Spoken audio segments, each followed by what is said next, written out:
She died on a Saturday afternoon.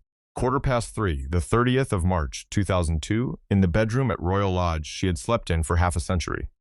Her daughter was beside her. The longest royal widowhood in British history ended in that room, quietly, with the woman at the center of it, conscious and lucid almost to the last. She was 101 years old. The country that mourned her over the following days understood that it had lost the last great figure of the war generation, the woman who had refused to leave London during the Blitz, the woman who had stood beside a stammering king through the Abdication and the Second World War, the grandmother of the nation. What the country was not told in the long days of national mourning that followed was the size of the bill she left behind. Inside Coutts, the private bank on the Strand that had served the royal family for 2 centuries, a small group of senior managers was already on the telephone to Buckingham Palace. They were not discussing condolences. They were discussing an overdraft. The Queen Mother's account had been running in the red for decades, drawn down further every year, challenged seriously by no one. By 1999, the figure had climbed past £4 million. By the time she died 3 years later, it stood closer to £7 million. Owed by a woman who had never in her life carried banknotes on her person. Her staff at Clarence House numbered 60 people for one widow in a house that received perhaps 100 guests a year for formal occasions. Across her 4 other residences, there were dozens more. In a single year, the wages alone of the people who served her cost more than her entire official income from the state. She had been overspending her civil list allowance by a factor of 8 every year for as long as anyone in the household could remember. And every year, without complaint, without a single line of comment in the British press, without one document ever placed before Parliament, her daughter, the Queen, had paid the difference. This is the story of how that worked. How an Edwardian widow with 5 great houses, a dozen racehorses, 60 servants, and a daily appetite for vintage champagne ran her finances into the ground for 50 years while remaining the single most popular member of the royal family. It is the story of the treasurer who warned for 40 years and was ignored, the page who poured her gin and watched the bills arrive at the door, the Prince of Wales who quietly sent money from his own estate to cover what his grandmother had spent at the dressmaker, the bankers whose memoranda grew more alarmed with each passing decade, and the family that absorbed all of it in silence. It is the story of a public relations triumph and a private accounting disaster, held apart for half a century by the force of one woman's refusal to live like a widow, and by the willingness of those who loved her to pay whatever it took to sustain the illusion. By the time she was buried in St. George's Chapel, Windsor, on the 9th of April 2002, the inheritance had already been settled. Her daughter paid off the overdraft. The estate, valued at somewhere between 50 and 70 million pounds in property, paintings, jewels, racehorses, and Fabergé, passed to the sovereign entirely free of tax. An exemption written to a private agreement 9 years earlier saved the Crown a sum estimated at 25 million pounds in inheritance tax that any other family in Britain would have been required to pay. The public was told none of it. They were given a polite summary from the Palace press office and left to grieve. This is what they were not told. Elizabeth Angela Marguerite Bowes-Lyon was born on the 4th of August, 1900, the 9th of 10 children, into a world that was about to vanish entirely. Her father, Claude Bowes-Lyon, was the eldest son of the 13th Earl of Strathmore and Kinghorn, a Scottish title old enough to predate the union of the crowns. Her mother, Cecilia Cavendish Bentinck, was a granddaughter of the 3rd Duke of Portland. These were not merely grand connections, they were ancient ones. The family had held its land for 6 centuries. Its bloodlines reached into every great house in Scotland, and most of the great houses of England. The family seat was Glamis Castle in the county of Angus, a fortress of pink sandstone with a turreted skyline that looked exactly like a child's drawing of a Scottish castle, for the very good reason that it had been the model for most of them. By the time Elizabeth was old enough to walk the long galleries, the Bowes-Lyons also held St. Paul's Waldenbury in Hertfordshire, a Queen Anne house with formal gardens, and Streatham Castle in County Durham, a residence so vast it required a permanent staff of more than 30 merely to keep open. There was, in addition, the London house at 20 St. James's Square kept for the season. A child of this family did not learn that money was something you earned. A child of this family learned that money was something that was simply there, like the weather, like the gardens, like the servants who appeared in the morning and disappeared at night. Understand this world precisely, because everything that follows grows from it. The Edwardian Great House was not a home in any sense we would now recognize. It was an institution, a small kingdom, run by a standing army of people whose entire lives were arranged around the comfort of the family at its center. At Glamis there were footmen in livery, there was a butler and under-butlers. There were housemaids who lit the fires before dawn so that the family would never see a cold grate. There were laundry maids, kitchen maids, a cook and her staff, a still room where preserves and confections were made. There were gardeners, dozens of them, who kept the long borders and the kitchen gardens and the glass houses that supplied grapes and peaches out of season. There were grooms in the stables and gamekeepers on the moors, and a clerk of works to maintain the fabric of a building that was already 400 years old. The flowers in the great hall were replaced every second day, not when they wilted. Every second day as a matter of routine, whether anyone had looked at them or not. Coal arrived by the ton. Candles and then electric light burned in rooms no one was sitting in, because a great house was always lit, always warm, always ready. None of this was discussed. None of it appeared to the family as cost. It appeared as the natural condition of life. The money that paid for all of it was attended to elsewhere. There were men in offices in Edinburgh and London, agents and factors and solicitors, who collected the rents from the home farms and the tenant estates, who managed the investments, who converted the abstraction of capital into the concrete reality of wages and coal and candles and the dressmaker's account. Elizabeth never saw those men. She never saw an account book. She never wrote a check. In the whole of her life, more than 100 years of it, she never once carried money on her person. At Glamis, the footman carried the money. Later, at Clarence House, the page carried the money. The habit was fixed in her before she was 12 years old, and it never altered, because nothing ever required it to. There is something worth pausing on here, because it is the engine of the entire story. She was not careless with money in the way a spendthrift is careless. A spendthrift knows the value of what he is throwing away and throws it away anyway. Elizabeth did not know the value of anything. She had no internal scale against which to measure expense. A bottle of champagne and a gardener's annual wage and a new dress from Paris existed in her mind on the same plane. Which is to say on no plane at all, because the question of what things cost was a question that had been answered for her, invisibly, by other people every single day since birth. What looked beneath the surface of this world even then was already failing. The Bowes-Lyon estates, like nearly all the great landed estates of Britain, had been struggling in a private and undiscussed way for a generation. The agricultural depression of the 1880s had eaten into the rents from the home farms in Angus. The death duties introduced in 1894 by Sir William Harcourt had begun their slow, patient work of dismantling the great inherited fortunes. By the time Elizabeth was a child, many of the Scottish landed families were running their estates at a loss, supported not by income, but by capital that was being steadily drawn down rather than replenished. More staff than was sensible, more houses than were profitable, more entertaining than the books could justify. All of it sustained by a refusal, almost a point of honor, to admit that the structure underneath had changed. The aristocracy was spending its principle and calling it tradition. Elizabeth absorbed every part of this atmosphere and absorbed none of its lesson. She would say of her childhood that it had been idyllic, and there is no reason to doubt that she felt it so. She was the family favorite, the youngest girl but one, adored by parents who indulged her. She was tutored at home by a German governess named Kathy Kubler, and she spoke fluent French by the age of 10, the beginning of the easy multilingualism that would later charm every royal court in Europe. She was clever, she read constantly. And she possessed, even as a small child, the single gift that would define the whole of her adult life, the ability to make any person in her presence feel like the most important person in the room. What she never acquired was any sense that the life around her was a life that had to be paid for. The money simply existed, the flowers in the hall simply appeared, and the small girl who watched the footman settle the accounts grew into a woman who would, 80 years later, watch a page do exactly the same thing, and feel that the world was as it should be. Consider the machinery of a single ordinary day at Glamis, because the machinery is the whole of it.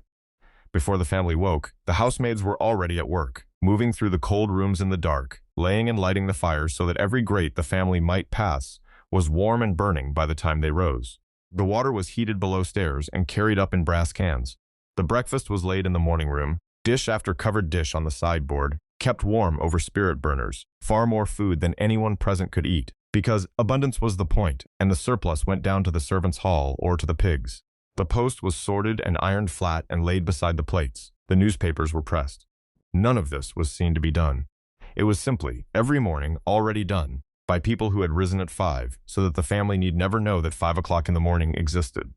Her mother, Cecilia, presided over this small kingdom with the serene competence of a woman who had never in her life been required to ask what anything cost.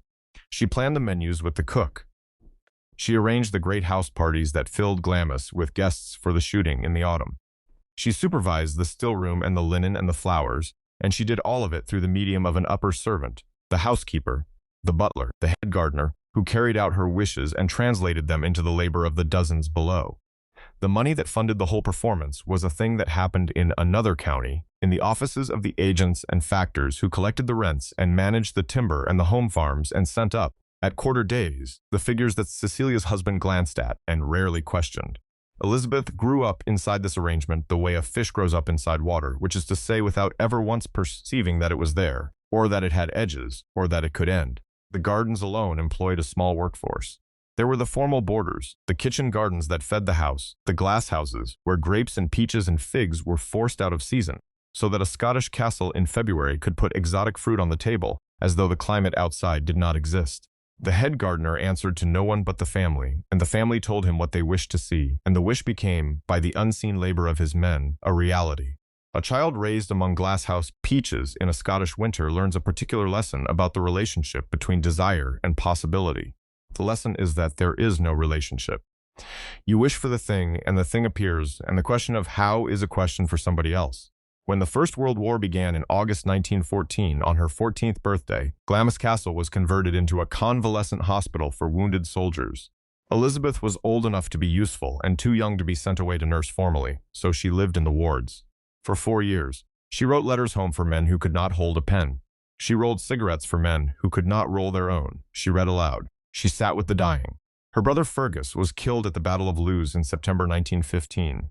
Her brother Michael was reported dead in 1917, and then turned out, in one of those small private miracles the war occasionally produced, to be alive in a German prison camp.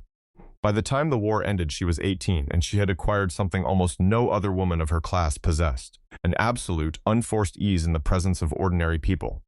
She did not have to learn how to talk to a Yorkshire miner or a Glaswegian shipwright. She had been doing it since she was a girl, at the bedsides of men who would never have entered Glamis by the front door. This was the quality that would, for the rest of her life, give her spending its political cover. Whatever the bills, whatever the staff, whatever the racehorses, she could walk into a room full of working people, and they loved her. The warmth was real. It was not a performance. And the cost of the warmth was always invariably paid by somebody else. She came out into society in 1919, into the strange, thinned-out aftermath of a war that had killed nearly every cousin and friend of her older brothers. The young men who returned to the great London drawing rooms were a diminished generation, scarred, often physically reduced. Among them was Prince Albert, the second son of King George V, known to his family as Bertie. He had served in the Royal Navy, had been present at the Battle of Jutland aboard HMS Collingwood in 1916, and had emerged from the war with a duodenal ulcer, a severe stammer, and a deep, almost paralyzing shyness in the presence of women. He met Elizabeth at a ball in the spring of 1920. He was 24, she was 19. By the end of the evening, he had decided to marry her. It would take him nearly 3 years and 3 proposals to do it. She refused him the first time in 1921. She told him, with the gentle firmness she would later use to manage prime ministers, that she could not face the loss of freedom that marriage into the royal family would mean. And she understood that loss precisely. The Beaux Lions were grand, but they were private. They did not stand on balconies. They were not photographed. Royal life meant a kind of permanent public performance that she did not, at 21, believe she could endure. She refused him again in 1922. By this point, Queen Mary, Bertie's formidable mother, had begun to take a personal interest. Mary was a hard, observant woman who missed nothing, and she had observed that her shy second son had at last found a person who calmed him. She made Elizabeth her quiet project. The Beaux Lions were brought to court. Elizabeth was invited repeatedly to Balmoral.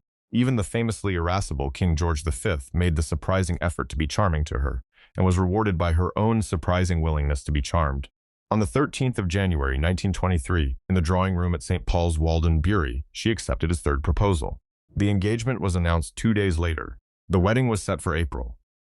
And in the 3 months between, a series of decisions about money were made that would shape the rest of her life, though no one at the time would have dignified them with that description. Elizabeth's father was not in a position to provide his daughter with the kind of dowry that a great prince might once have expected. The Strathmore finances had been further damaged by the war, by the loss of Fergus, by the running cost of 3 great houses kept open against a steady current of falling income. The court accepted this with grace. There was no question of a settlement on the bride. The Yorks, as they would now become, would live on Bertie's allowance from the civil list, supplemented by his own private resources, which were modest by royal standards and very comfortable by any other. Comfortable, as it turned out, was not going to be enough. It would never be enough. Comfortable was not a category she understood. They were married on the 26th of April, 1923, at Westminster Abbey, in the first royal wedding held there in more than 5 centuries. Her wedding dress was made by Madame Handley Seymour, the court dressmaker at 47 New Bond Street, an establishment she would patronize for the rest of her dressmaker-using life, and would, with great regularity, be unable to pay on time.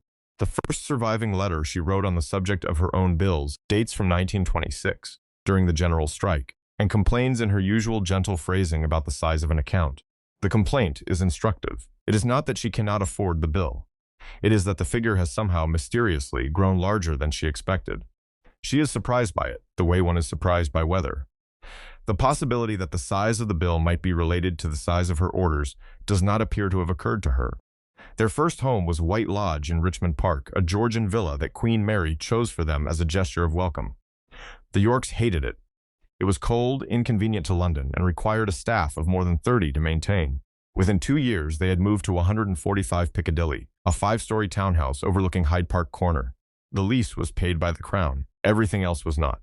The renovations, the furnishing, the carpets, the curtains, the porcelain for the dining table, the linen for the 18 indoor servants, all of it came out of the York household budget, which is to say out of Bertie's allowance, which is to say it was already overspent by the end of the first year. Princess Elizabeth was born in April 1926. Princess Margaret Rose followed in August 1930. And the household at 145 Piccadilly settled into a rhythm that would prove remarkably durable. Bertie went each morning to an office at St. James's Palace to do whatever a second-in-line prince did, which was largely ceremonial. Elizabeth ran the house and the children. The bills came in. The bills went out, late, to the controller of the household. The controller wrote tactful memoranda. The memoranda were placed in folders. The folders accumulated. It was all perfectly pleasant and perfectly insolvent, and none of it would have mattered in the slightest had it not been for what was about to happen to the man at the front of the line. King George V died at Sandringham on the 20th of January 1936. His eldest son David became King Edward V. He was 41 years old, unmarried, dazzlingly handsome by the standards of his time, and in the grip of an obsession with a twice-divorced American woman named Wallis Simpson that none of his family had yet found a way to break. For 11 months, the new king searched for a path that would let him marry her and keep his throne. For 11 months, the cabinet, the dominions, the Church of England, and his own family told him there was no such path. On the 11th of December 1936, he signed the instrument of abdication, and the crown passed to his younger brother, Bertie. The shy, stammering second son who had grown up in his brother's shadow, who had nearly broken down on his own wedding day from the strain of public attention, was now King George VI. And Elizabeth Bowes-Lyon, the Scottish Earl's daughter, who had refused him twice and accepted him on the third proposal, was now Queen Consort of the United Kingdom and Empress Consort of India. She never forgave Wallis Simpson, not in 1936, not in 1952, when David came home for his brother's funeral, not in 1972, when David himself died in Paris, not for the remaining 30 years of her own long life. The hatred was personal, and it was total, and it lasted longer than most marriages. To understand it as mere family grievance is to miss its importance, because the hatred of Wallis Simpson was not a footnote to her character. It was one of the load-bearing walls of it, and it became, in a way that no one around her ever quite said aloud, part of the architecture of how she spent money for the rest of her life. Here is the mechanism. Elizabeth believed, with total conviction, that the strain of the unwanted crown shortened her husband's life. He was not built for it. He had not been raised for it. He took it up out of duty, and it consumed him. And he was dead at 56, and in her mind the woman who had made it all necessary was Wallis. That was the wound. But the hatred had a second, stranger dimension, and it concerned money directly. Wallis in her exile showed Elizabeth precisely what a former queen looked like when she was forced to economize. The Duke and Duchess of Windsor lived in Paris on a fraction of what the working royal family enjoyed. They kept up appearances, but they kept them up the way the merely rich do, with one eye always on the cost. They counted. They had to. And Elizabeth, watching from London, looking at the diminished, careful, second-rank elegance of the woman she blamed for her husband's death, made a decision that she never wrote down and never had to. She would never live that way. Whatever happened, whatever it cost, whoever had to pay, she would never become a careful woman in reduced circumstances, counting the bottles, watching the accounts, living smaller than she had once lived. Every case of Krug delivered to Clarence House in the decades that followed was, in this private sense, an answer to Wallis Simpson. Every new dress from Hartnell, every extra gardener at Royal Lodge, every fresh arrangement of flowers in a room she would not enter that day, was a refusal of the Parisian widow's fate. She would not economize, she would not count. To count would be to concede that the abdication had reduced her, and she would die, quite literally, before she conceded that. It is the only way to make sense of a woman who ran an overdraft of £7 million while believing herself, with perfect sincerity, to be doing nothing unusual at all. She was not being extravagant. She was being, in her own mind, simply herself, and the alternative to being herself was to be Wallis. Look closely at the geometry of it, because it is exact. Wallis Simpson, in the Paris years, had the title of a duchess and the income of a comfortable banker. She entertained beautifully. She dressed with a precision that the fashion magazines admired. But she did it all on a budget, and the budget was visible in everything, in the carefully reused settings and the rationed grandeur, in the sense that every effect had been costed before it was attempted. She was a woman performing wealth she no longer fully possessed. And Elizabeth, who would never be poor and never had to count, understood with perfect clarity that the most humiliating thing in the world was not poverty. It was reduced grandeur. It was the spectacle of a former great position being maintained on a careful income. It was precisely the thing she watched Wallis become. So she went the other way, and she went hard. When the bills at Hartnell grew large, she ordered more. When the cellar ran low, she filled it past the brim. When a gardener retired, she replaced him and added another. The spending was not indulgence in the ordinary sense, the sense of a person enjoying luxuries. It was something closer to a vow. It was the daily physical refusal of a fate she had watched up close and sworn she would never share. The bottle of Krug was not a drink. It was a statement that she was not, and would never be, a woman in Paris making one good bottle last the evening. Every excess was an argument conducted in pounds sterling against the possibility of ever being seen to economize. And the argument was expensive, and it ran for 60 years, and it was won, in the end, only because somebody else was always there to pay for the winning. The abdication forced upon Bertie a role he had neither wanted nor been prepared for, and he rose to it with a courage that astonished those who knew him, and a private terror that began, almost at once, to damage his health. Elizabeth, by contrast, took to her new position with an instinct so complete that it seemed she had been training for it all her life. The shyness she had shown at her own wedding simply evaporated. She moved into Buckingham Palace. She took on the patronages. She organized the coronation of May 1937, and she began the work which would occupy her for the rest of the reign, of restoring the public credibility of a monarchy that the abdication had shaken to its foundations. She also began to spend on an entirely new scale. The civil list provision for the new king and queen was generous, but the cost of running Buckingham Palace alongside Sandringham, Balmoral, Windsor, Holyrood, and the rest of the royal machine was a financial undertaking she had never before encountered. The staff at the palace alone numbered several hundred. The food bills were enormous. The official entertaining was constant. And the clothes she now required, as queen consort, for state visits and garden parties, and the opening of parliament and military reviews, and for the photographs that would now appear in every magazine on earth, ran into figures that her early accounts at Madame Handley Seymour had never approached. Norman Hartnell was brought in for the major commissions. Hartnell had a gift for exactly the kind of soft, romantic, faintly theatrical style that suited her, full of crinolines and embroidery and pale, flowing fabrics, and he priced his work to match. The state visit to Paris in 1939 produced a wardrobe so elaborate and so famous that French commentators called her the best-dressed queen in Europe. There was a strategic genius in it. When her mother died shortly before the visit, Hartnell created an entire wardrobe in white, the alternative color of royal mourning, and Elizabeth conquered Paris in white from head to foot. It was a triumph of soft power. It was also a wardrobe whose bills ran to thousands of pounds in pre-war money, and she paid them the way she paid everything, which is to say late, and without ever quite registering the sum. Then the war came, and the war in a strange way saved her. From September 1939, there was no longer any question of new wardrobes. Clothes were rationed. The royal couple were photographed in the same outfits, repeatedly, for 6 years, and the repetition became part of their wartime virtue. Elizabeth refused to leave London during the Blitz. When she and Bertie toured the bombed East End in September 1940, after Buckingham Palace itself had been struck by a German bomb, she made the remark that became one of the great lines of the war. She was glad, she said, that the palace had been hit, because now she could look the East End in the face. It was true, she did feel it. The courage was not manufactured. She and the king could have decamped to Windsor or to Canada, as many urged them to, and they refused, and that refusal mattered, and the country never forgot it.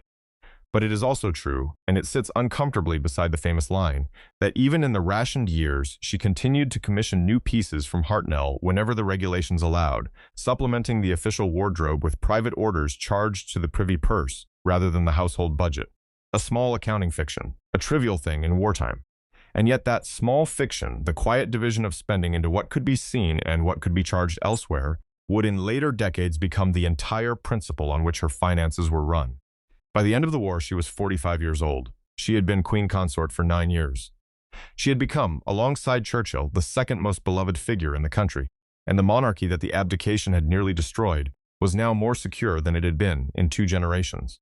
She had earned in those 6 years a reservoir of public affection so deep that it would prove, for the rest of her life, almost impossible to drain.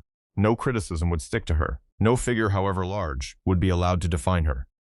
Her friendship with Churchill belonged to this period and outlasted it, and it mattered more to her finances than it might appear. The two of them had formed, across the war years, a genuine mutual regard, the wartime queen and the wartime prime minister, each a symbol the country had leaned on in the dark.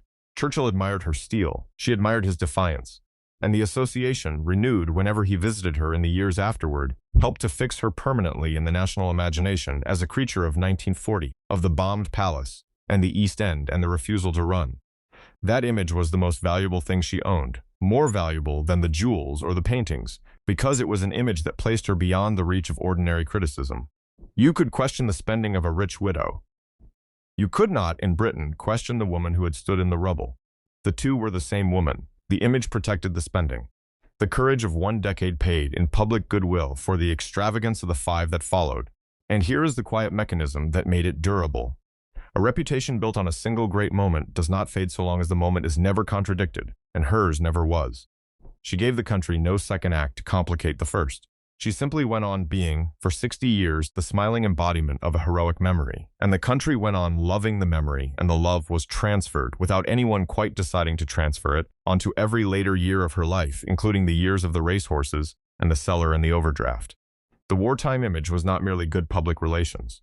It was a permanent grant of immunity, issued in 1940, valid for life and never once revoked. No criticism would stick to her. No figure, however large, would be allowed to define her. The woman who looked the East End in the face had bought herself, with genuine courage, a lifetime of immunity. And she would spend that immunity pound by pound for the next 57 years.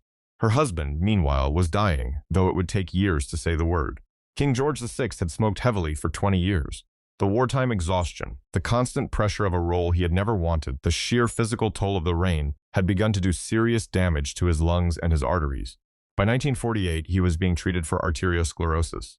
By 1951, he had undergone the removal of a lung, a left pneumonectomy, for what his doctors privately knew to be cancer. They gave him, in the autumn of 1951, perhaps another year. He died in the early hours of the 6th of February 1952 at Sandringham. He was found by his valet at 7 in the morning, in the bedroom where he had gone to sleep the night before reading the newspaper. The cause recorded was a coronary thrombosis. It was almost certainly an embolism thrown off by the cancer in his remaining lung. He was 56 years old. His elder daughter, on safari in Kenya with her husband, was now queen.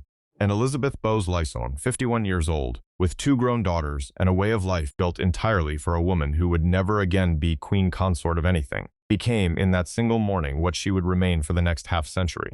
She became the queen mother, and the bills had not yet begun to arrive in earnest. The death of her husband produced in Elizabeth a collapse that very few people outside her closest circle ever witnessed. She had been preparing for it, in some sense, for years. She had known since the lung operation that she would probably outlive him by a long time. None of the preparation made the day itself survivable.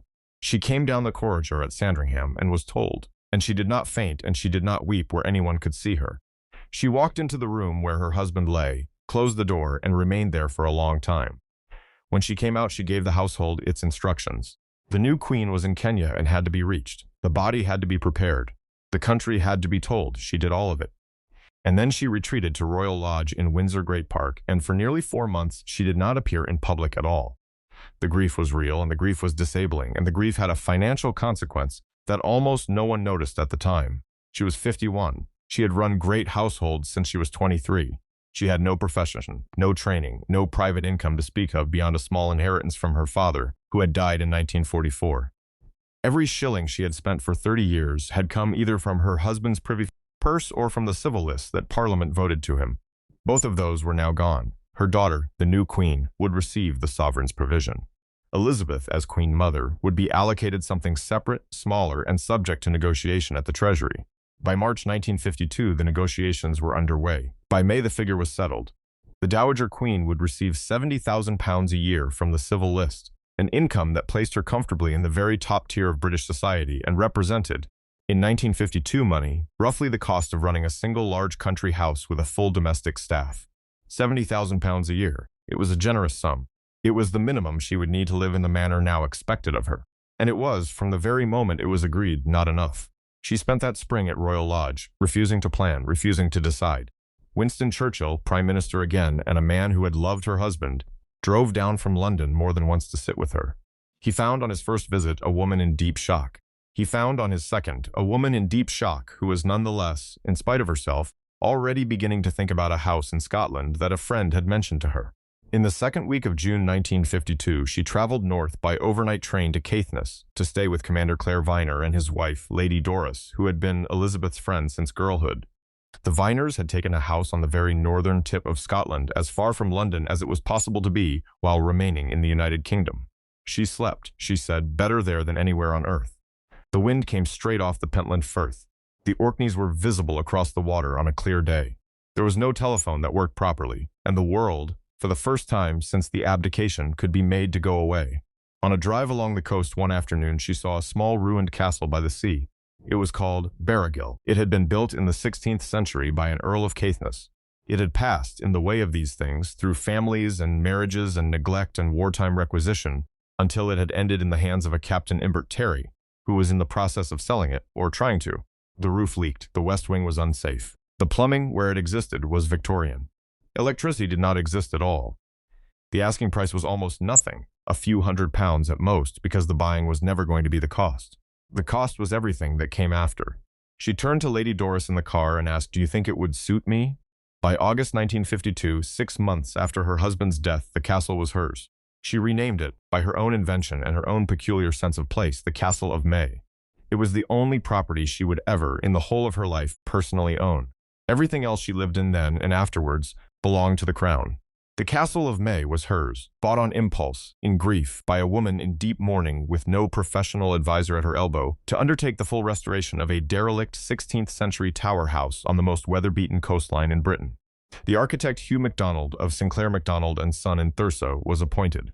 The first phase of work, between 1953 and 1955, made the castle weathertight, installed electricity, installed water, installed bathrooms. It cost, in the money of the day, more than her entire annual civil list allowance. She paid for it out of her own resources, and her own resources were not large. The restoration of the West Wing dragged on until 1960. The Aberdeen Angus herd she established on the surrounding farmland had to be paid for. Longo Farm, which came on the market in 1958, was added to the estate.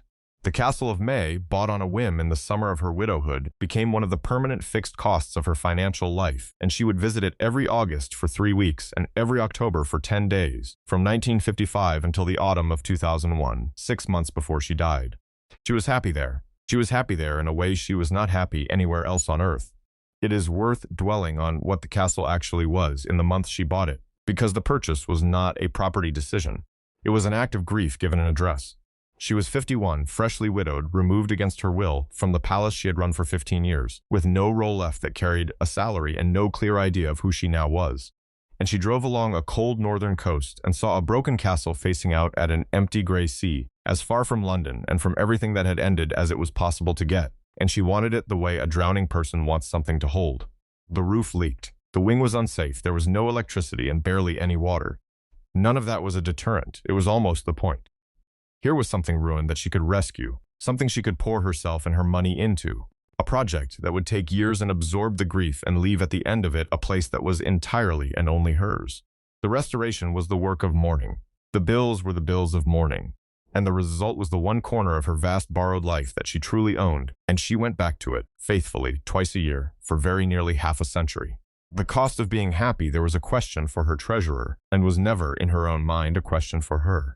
In May 1953, she returned to London, and to a humiliation she felt deeply and never fully concealed. The matter of where she would live had been settled against her wishes by the simple dynamics of the new reign. Her daughter and Prince Philip were established at Clarence House, just off the Mall, which had been their family home since 1949. They were now expected to move into Buckingham Palace. Elizabeth and Princess Margaret were expected to take Clarence House in exchange. She did not want to do it. She had been mistress of Buckingham Palace for 15 years. She had organized a coronation there, run a war there, raised her daughters there. To be moved out of it by the natural accession of her own daughter struck her as a kind of demotion, and she referred to her new home in the first months, in front of the staff without troubling to pretend otherwise, as the horrid little house. The horrid little house was a 4-story stuccoed mansion designed by John Nash in the 1820s for the Duke of Clarence, later William IV. It had 33 principal rooms, a long marble hall, a state dining room, a morning room, a library, 3 drawing rooms, and accommodation for a permanent staff of 50. By any reasonable standard, it was a magnificent residence. By the standard of a woman accustomed to Buckingham Palace, it was small, and small was an insult. The first thing she did on moving in was to begin a refurbishment. The second thing she did was commission a survey of the wine cellar. The refurbishment of Clarence House was the first great expenditure of her widowhood, and it established the financial habit of everything that followed. The decorators were Lenigan and Morant, the leading historic house specialists of the period. The paint colors were chosen personally. The furniture came partly from her own collection, partly from the royal storehouses, partly bought outright from dealers in Bond Street and Knightsbridge. The textiles were bespoke. The carpets were specially woven. The total cost of the work, spread across the early years of her residence, ran to roughly £1,000,000 in the money of the time. Her annual civil list income that year was £70,000. £1,000,000 of refurbishment, £70,000 of income. The shortfall, like every shortfall that would follow for the next half-century, was made up by the Queen. Elizabeth II, 26 years old, newly crowned, with a husband, a young son, and an empire that had just begun to dissolve beneath her, had already started the long, quiet practice of subsidizing her mother. The first payments were made through the privy purse. They were not large by the standards of what was coming. They were enough at this point to clear the most pressing of the bills and to let the work be finished without public comment. And it was understood within the household that this was temporary. It was understood that the Queen Mother, once she was settled, once the worst of the grief had passed, would in time live within her means. She never did. The temporary support became permanent in the way that almost every important decision in her later life was made, which is to say by not being made at all. The household stabilized at 60 staff. The income remained £70,000. The household cost more than that to run, and the difference was simply paid year after year by the daughter who loved her, in amounts that grew slightly larger every decade and never once appeared in any document a member of the public could read. The first thing to understand about the Queen Mother's houses is that she did not, except in the strictest legal sense, live in any of them. She rotated through them. Her year had a shape, and the shape was fixed, and the shape required all 5 residences to remain fully staffed, fully heated, fully provisioned, and fully ready to receive her at any moment from any of the others. Spring and the long working months at Clarence House. Easter and the summer weekends at Royal Lodge, late July into August at Sandringham, by her daughter's invitation, which counted as a holiday from her own houses, but did not relieve any of them of the need to stay open and ready. 3 weeks at the Castle of May from the middle of August. Back south, then north again to Birkhall on the Balmoral estate for the rest of August and most of September. The occasional weekend at Walmer Castle in Kent for the duties of the Cinque Ports. Back to Clarence House, Christmas and New Year at Sandringham again. Then Royal Lodge for the worst of January and February, then Clarence House for the spring. And then it began again. She did this every year with very few interruptions from 1955 until her last full season in 2001. Consider what a single move required. When she went north to the Castle of May in August, the chefs traveled ahead by several days to open and provision the kitchens. The dressers packed the wardrobe appropriate to Caithness, which was a different wardrobe from the one kept ready at Clarence House, and different again from the one waiting at Birkhall. The cars and the luggage went by road. Her own party traveled on the royal train, which left the main line at Inverness for the long final run to the far north on a special working. Her staff traveled separately, in their own group, on their own train. The flowers she liked were sent up in tin-lined wooden boxes by overnight service. And behind her, the house she had just left did not close. The fires at Clarence House did not go cold. The staff did not stand down. The flowers there were still replaced every second day in rooms no one would enter for a month, because the principle was absolute. The house she was not in had to be as ready as the house she was in. Multiply that single move by the 4 or 5 major migrations of her year across 5 houses for 46 years, and you begin to see the shape of the thing. It was not a way of living in houses. It was a permanent, rolling, nationwide logistical operation conducted at the standard of a head of state, in the service of the preferences of one woman who never once asked what it cost to move her. The rotation demanded staff, transport, advanced teams, supplies, and an absolute commitment from her household that the residence she was not currently in would be maintained, as though she might walk through its door within the hour. None of them could be closed. None of them could be staffed only for the season. The reasoning in her mind was simple. She might decide to go. The house must be ready if she did. The financial consequence of that reasoning was that she was, in practical terms, running 5 great country houses simultaneously, with all the staff and gardeners and heating and maintenance and motor cars and wages that 5 houses imply. The state gave her enough to run one of them, modestly. The other 4 were paid for in their various ways by other people. The headquarters of the operation was Clarence House. The 33 principal rooms were kept in the style she had imposed at her first refurbishment. Blue and white drawing rooms in the Wedgwood manner, soft pale walls, French chairs from the 18th century, and a personal collection of paintings that had grown over the decades into a small private gallery. There were works by Augustus John and Walter Sickert. There was an early Sidney Nolan, bought when Australian modernism was cheap. There was a Monet. There was a study by Paul Nash and an L.S. Lowry. She had a genuinely good eye, and she had bought well, and the collection now represented several £1,000,000 of insured value that had to be guarded, dusted, cleaned, catalogued, periodically restored, and revalued for insurance every 5 years. The insurance premium alone by the 1980s was a 5-figure annual cost. The staff at Clarence House numbered 60 at its peak.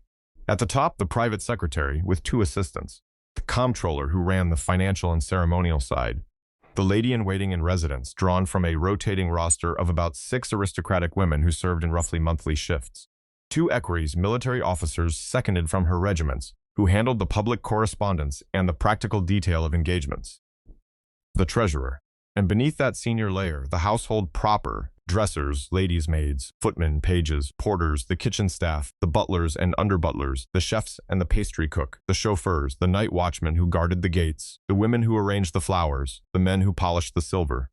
The wages of these 60 people, set at the modest scale appropriate to royal service in exchange for security and accommodation and the social distinction of the post, came to roughly £1.5 million a year in salaries alone by the late 1990s. That figure was for wages only. The cost of keeping the house lit, heated, cleaned, and maintained was a separate item. The cost of what she ate and what she gave her guests to eat was a separate item. The cost of the 8 motor cars she had the use of, the fuel, the maintenance, the drivers, was another.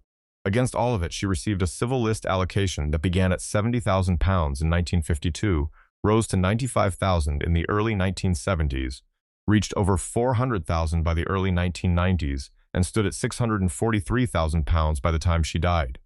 The headline figure looked generous. Set against the true running cost of Clarence House alone, it covered less than half. Royal Lodge in Windsor Great Park was the second house, and the one she may have loved most. 30 rooms, including 7 bedrooms and the great pink-walled saloon. It had been built by Nash in the 1820s, altered by Wyatville, and altered again by the Yorks in the 1930s. It sat on 98 acres of woodland and garden, with 2 lodges at the entrance and a series of staff cottages along the drive.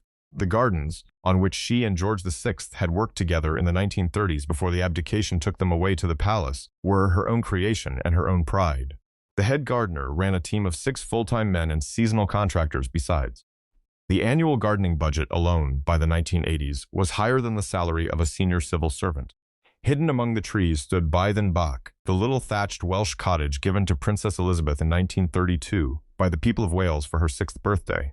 It was a real working miniature house, with a tiny kitchen and a tiny bedroom and a working fireplace, and the Queen Mother kept it in immaculate condition for the rest of her life, long after her granddaughters had outgrown it, on the principle that one day great-grandchildren might want it. The cottage required its own annual maintenance, its own thatcher every decade, its own small share of the running cost. A child's playhouse, kept perfect for 50 years against the possibility of a visit. The household at Royal Lodge was smaller than at Clarence House, perhaps 20 in permanent residence, supplemented from London when she was present. The famous parties of the 1960s were given here, the parties where the diplomat, Sir Charles Johnston, watched her dance after dinner with her arms raised above her head in Highland attitudes while the pianist played, and the guests followed her in and out of the rooms. The food at those parties was prepared by the Clarence House chefs sent down for the occasion. The flowers were sent up from the gardens at May by overnight train, packed in tin-lined wooden boxes. The champagne came from her London cellars, carried up by the footmen in cases. The full cost of a single major house party weekend at Royal Lodge in the 1970s ran to figures her treasurer never committed to paper. Royal Lodge was where she would die, in 2002 in the bedroom she had slept in for 50 years. 2 years after that, the house would pass, on a 75-year lease at a peppercorn rent, to her grandson Prince Andrew, who would spend the next 2 decades resisting every effort to remove him from it. None of that concerned her. She had lived there as long as she wished. The third house was Burke Hall, the grey stone house on the Balmoral estate that had been her holiday home as Duchess of York in the 1930s. Balmoral itself belonged to the sovereign, owned outright by her daughter, and the Queen Mother had no claim on it. Burke Hall, 3 miles from the main castle, sat on its own grounds at the head of Glen Muick, looking down towards the River Muick. It had 18 bedrooms and a scatter of estate cottages around it. Her daughter let her use it whenever she wished, which in practice meant the second half of August and most of September every year, in parallel with the Queen's own residence at Balmoral. For those weeks, the two of them were neighbors, 3 miles of moorland road apart. The Burke Hall household was smaller still, perhaps 15 permanent staff, but the house was always staffed, even when she was not there. The cost of Burke Hall was partly absorbed into the Balmoral estate budget, which her daughter paid out of her private resources as proprietor of the land. It worked because no one looked at it closely. The Queen Mother paid no rent. She paid her staff when she was there. She paid for her own food and entertaining. She did not pay for the maintenance of the building, the gardens, the cottages, the access roads, the deer fencing, or the boilers that kept the house warm during the 8 months a year she was somewhere else. All of that was quietly carried by Balmoral. The fourth house, and the only one she actually owned, was the Castle of May. The commitment that had begun with the purchase of a derelict ruin in 1952 had settled, by 1960, into the permanent annual cost of running a working agricultural estate at the very northern tip of Britain. The castle, restored over 7 years, needed full-time staff to maintain. The Aberdeen Angus herd she had established on the surrounding land, the showpiece of her interest in cattle, won prizes at agricultural shows, and did not, in any honest accounting, generate enough revenue to cover the cost of its own existence. Longo Farm, bought in 1958, added to the footprint and the wage bill.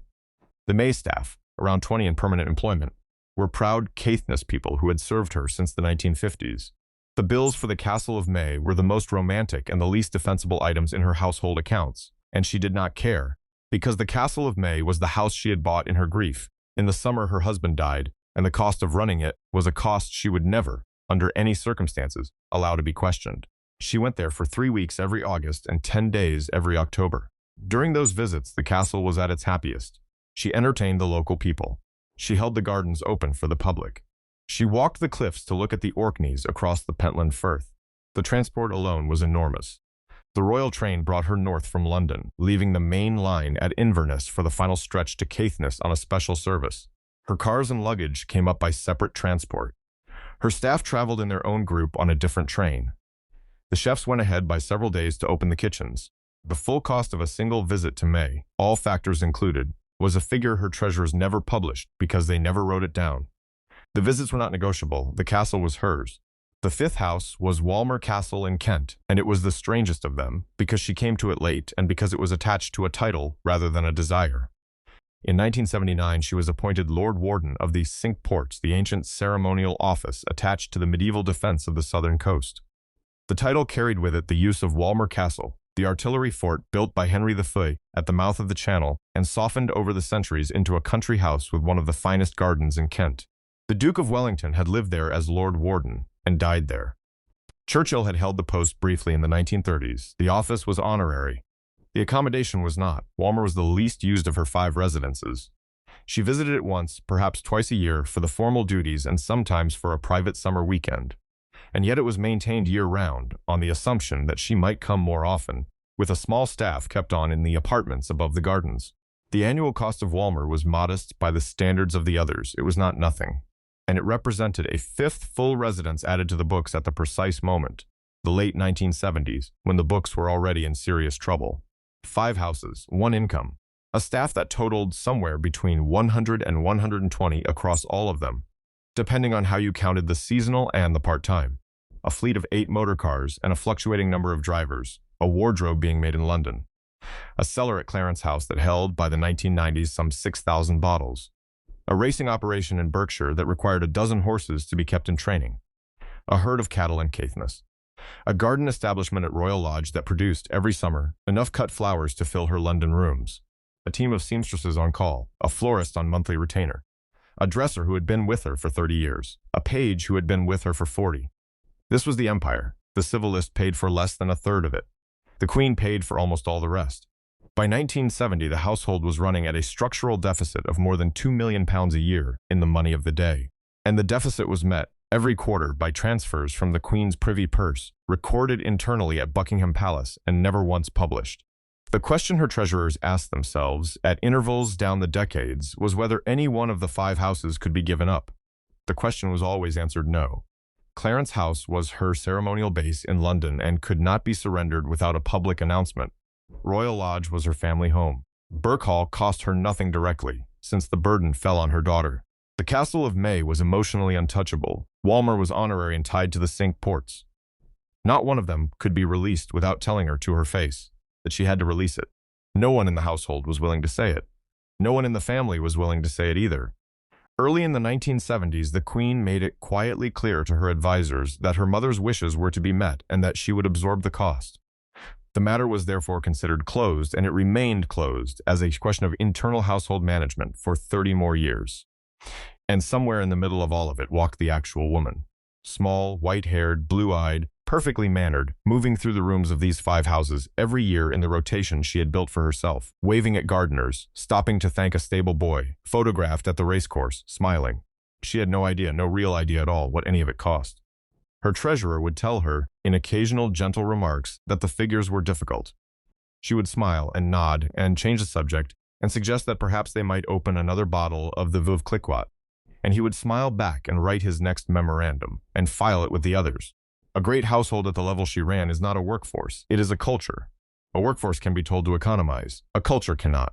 By the time she had been at Clarence House for 10 years, the people who served her had become so deeply attached to the manner in which she lived that they would have resigned, individually and together, rather than help her live in any other way. The staff was the spending, the two could not be pulled apart.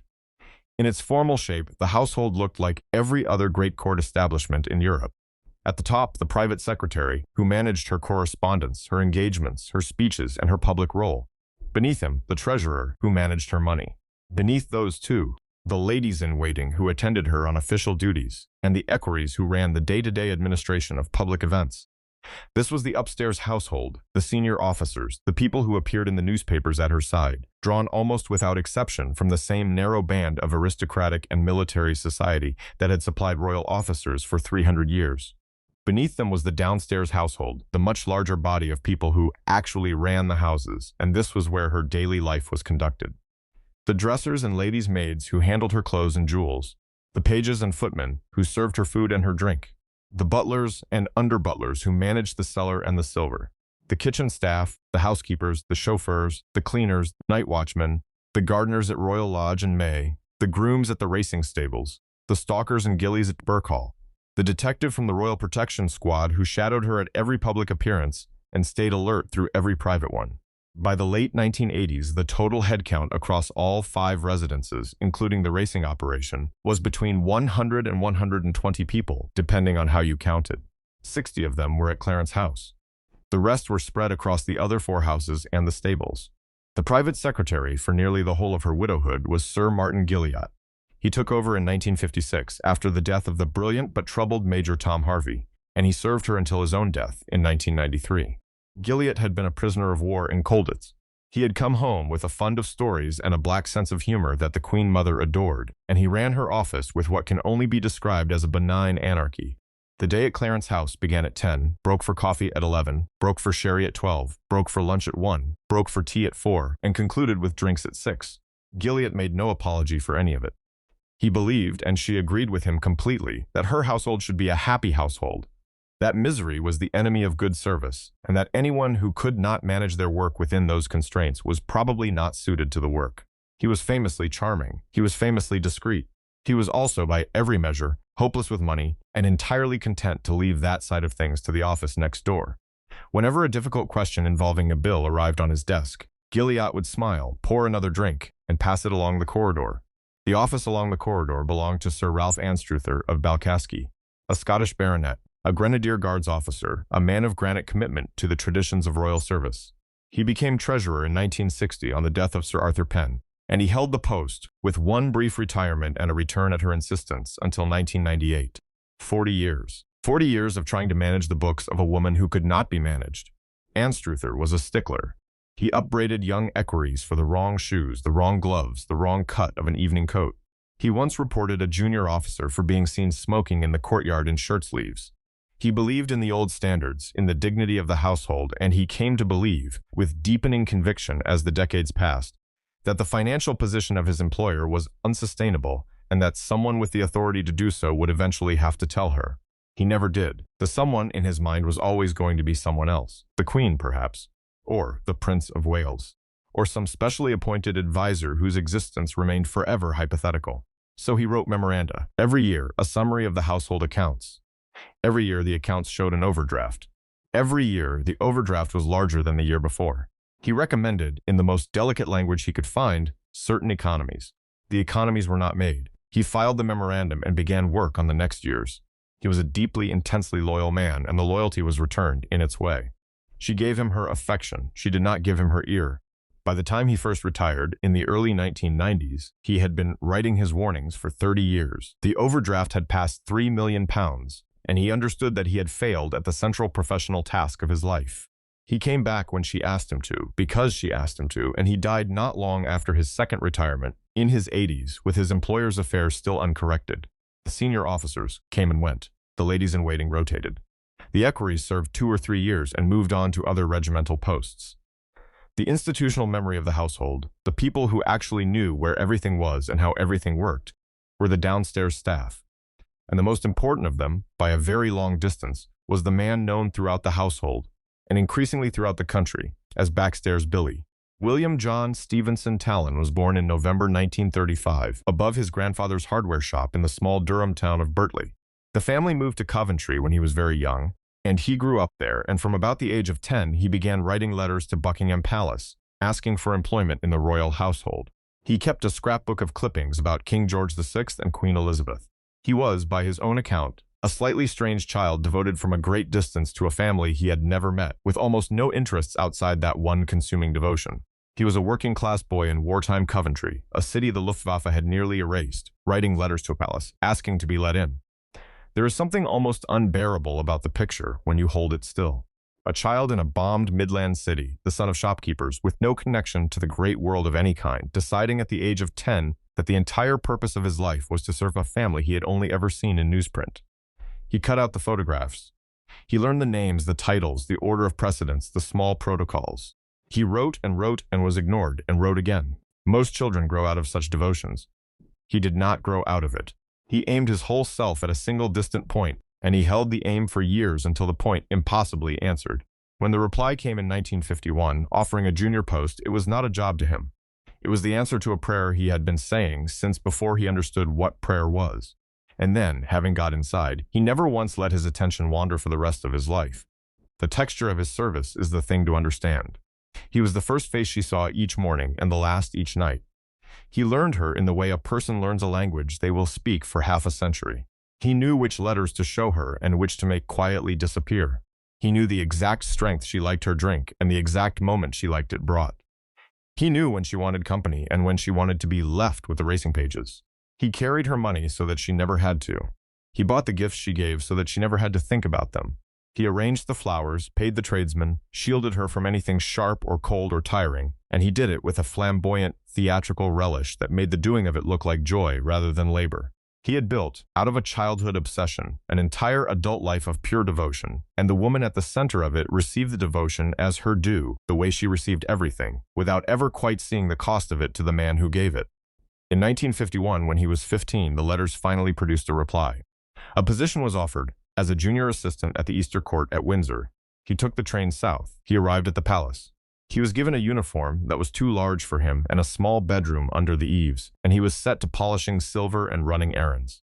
He never left royal service again for the rest of his life. After 2 years of national service in the Royal Air Force, he asked the Queen Mother, newly widowed and assembling her court at Clarence House, whether he might join her staff. She agreed. He arrived as a junior footman in 1953, the same year she moved in. He worked his way up over the next 25 years. In 1978, on the retirement of the long-serving Walter Taylor, he became page of the Backstairs. the senior personal servant of the household, the man who controlled access to her private rooms, who poured her drinks, who walked behind her at every public appearance, who slept in a small apartment within the building so that he could be summoned at any hour of the day or night. He never left her side from 1953 until her death in 2002. He served her for 49 years. The nickname came from the tabloid press, partly from his formal title, partly from his habit of inviting his many male friends in through the back gate of Clarence House for evening drinks in his apartment. Talon was openly homosexual in a household and a country where homosexual acts had been a criminal offense until 1967. The Queen Mother knew this perfectly well, and she did not care. She had grown up among the camp wit and the cheerful indiscretion of the Edwardian world and the bright young things who came after it, and she found her steward's flamboyance charming, his stories funny, and his absolute, unwavering personal devotion the single most important quality a servant could possess. When a tabloid once reported that Talon had brought a young man with a criminal record back to Clarence House for the evening, her only recorded comment was that it had been kind of him to invite the poor boy in out of the rain. She knew exactly what was happening. She protected him, and he, in return, protected her with a ferocity that no other member of her household, her court, or her family could equal. His position made him the gatekeeper of her private life.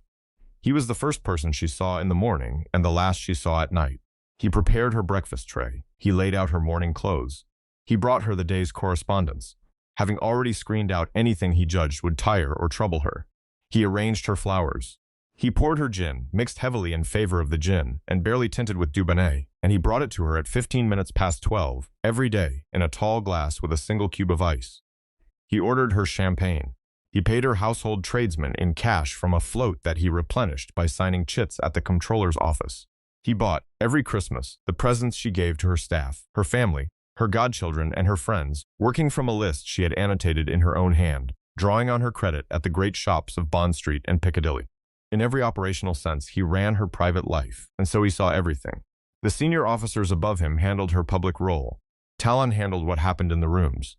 And what happened in the rooms as the decades passed was increasingly the thing that was bankrupting her. He saw the bills come to the door. He saw the wine deliveries. He saw the cases of vintage champagne arrive by the lorry load before her annual house parties. He saw the bespoke clothes come from Hartnell and then from Amy's. He saw the small paintings she bought on a whim from a Bond Street dealer and had sent round the same afternoon. He saw the tradesmen at the door with their account books open. He understood, better than any senior officer in the building, exactly where every penny of her money was actually going. He never said a word, not one word, in 49 years. That was the principle of the household, the principle on which Talon and his deputy and the dressers and the footmen all operated, and it was never written down because it never needed to be. The Queen Mother must not be made unhappy. Her happiness was the point. Her happiness was what produced the smiling figure at the racecourse and the garden party, whom the whole country adored. Her happiness was what kept the monarchy, in the difficult decades after the war, supplied with one human being who could not be criticized. Whatever the cost of producing that happiness, the cost was justified. The staff understood this without being told. To bring her a bill would have been to make her unhappy, so no one ever brought her a bill.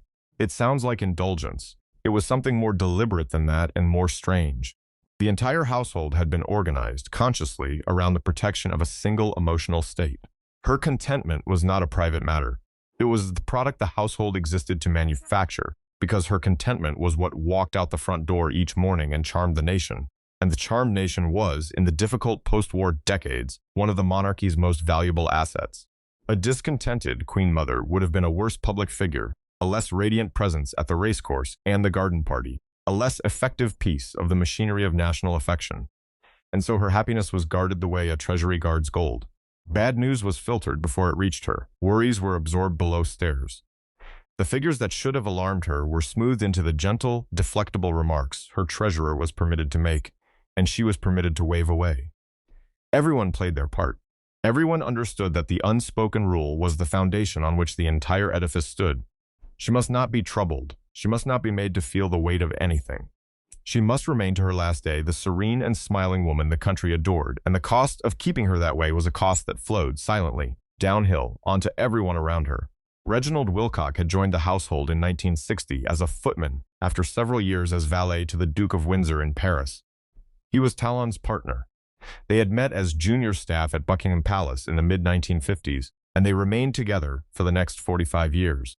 Their relationship was an open secret within the household, treated by the Queen Mother and her senior officers with the same affectionate non-recognition that the British upper classes had been applying to such relationships for generations.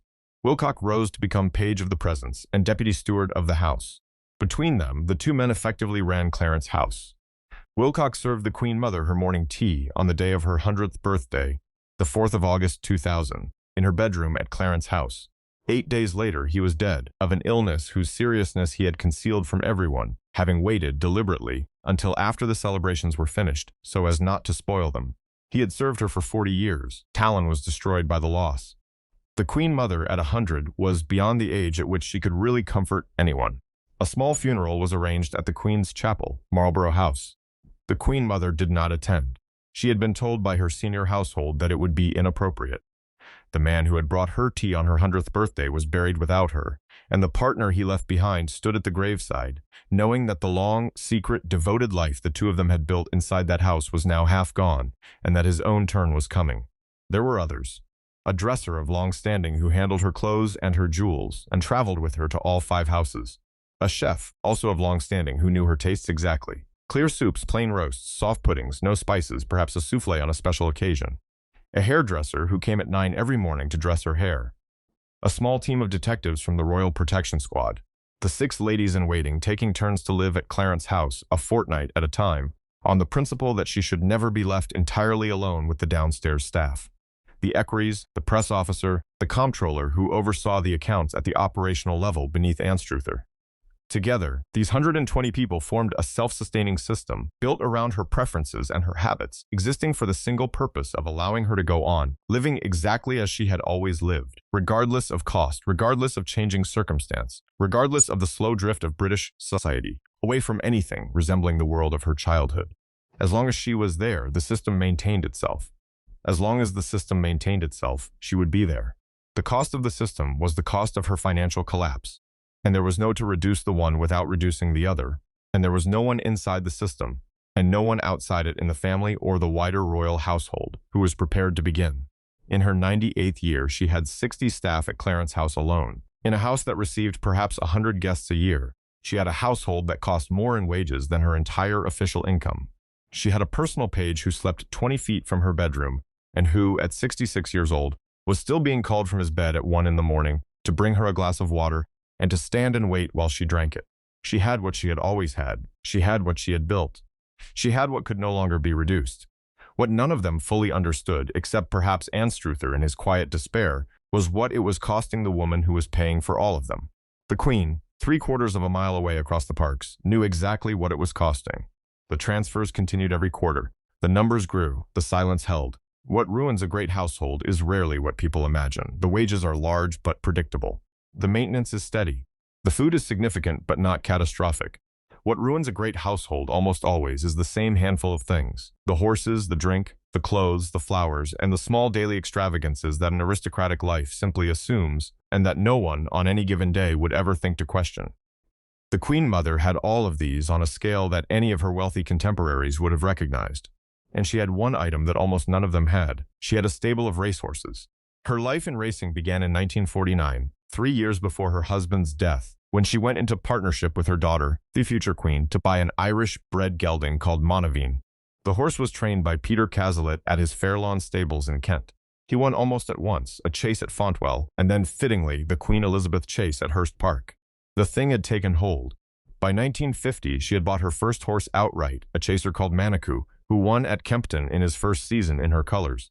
When her husband died in 1952 and the racing partnership with her daughter was dissolved by the demands of the new reign, the two women divided the turf between them. The daughter would concentrate on the flat. The mother would build a jumping stable of her own. She built it on a scale that astonished those who understood the costs.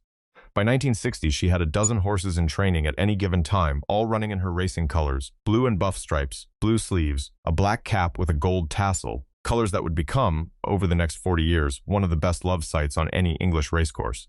The training fees alone, at Cazalet's rates, ran to thousands of pounds a year per horse in the money of the time. The horses had to be transported to meetings. They had to be insured. They had to be turned out to grass on her estates when their racing days were over, at further annual cost, for the rest of their natural lives, because she would not have them sold on.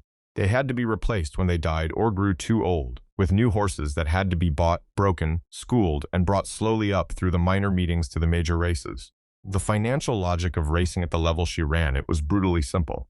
The prize money, over the course of a horse's entire career, almost never recovered the cost of producing it. She did not care in the slightest, because she did not race to make money. She raced because she loved it, with a passion that was wholly genuine and entirely uneconomic. She visited Cazalet at Fairlawn to watch the morning gallops. She studied the form. She memorized the bloodlines.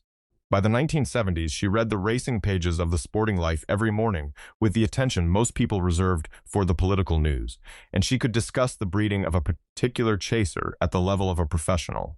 The men who trained for her, who rode for her, who mucked out her horses at dawn, all spoke of her with the unforced affection of people who had been on the receiving end of constant, detailed, genuinely knowledgeable interest. She knew the name of every stable lad. She remembered their birthdays. She wrote letters of condolence to grooms whose parents had died. Of all the items in her household, the racing was the one most defensible by reference to who she actually was. It was a true passion, and the cost of it was the cost of a true passion, and by the 1990s, that cost was a fixed annual expense of well over £1 million, against prize money that, in a good year, covered perhaps a fifth of it. The rest came from the household, which is to say from the civil list, which is to say from the Queen. And the most famous moment of her entire racing life, which is also one of the most famous moments in the whole history of British sport, lasted about 4 seconds, and produced no winnings at all. Devon Loch had come good that season. He was a strong, genuine chaser, jumping with confidence, finding form at exactly the moment a horse needs to find it. The stable believed in him, the jockey believed in him. And as the spring of 1956 approached, the talk at Fairlawn turned, cautiously at first and then less cautiously, to the one race that mattered more than all the others. The race that no monarch's horse had ever won, the race that would crown a lifetime of her devotion to the turf. The Grand National, her own horse, a real chance. The kind of chance that comes to an owner once, if it comes at all. It was the afternoon of the 24th of March, 1956, at Aintree, the Grand National. Her chaser, Devon Loch, was ridden by Dick Francis, the champion jockey, who would later, on the strength of what was about to happen, become one of the best-selling crime novelists in the world. 50,000 people were in the crowd. The race is 4.5 miles, 30 fences, the hardest steeplechase on earth, and Devon Loch ran it perfectly. He jumped every fence. He was full of running. As the field came back onto the racecourse proper and turned for home, he took the lead, and he drew clear, and the noise of the crowd began to rise into something enormous, because the Queen Mother's horse was going to win the Grand National. She was on her feet in the royal box. The 50,000 were on their feet. Devon Loch had the most prestigious steeplechase in the world at his mercy, with the second favorite, ESB, toiling several lengths behind and no possible danger left in front of him. He had passed the final fence. He had only to gallop the flat run-in to the post. There was nothing left to beat him but the empty turf and 40 yards of daylight. And then, 40 yards from the winning post, with the race won, with the roar of the crowd breaking over him, Devon Loch's hind legs gave way beneath him. He did not fall, exactly. He pricked his ears. He seemed to half jump at a shadow that was not there, and his hindquarters splayed and collapsed and his belly hit the ground. His forelegs spread. Dick Francis flung up onto his neck and clinging on.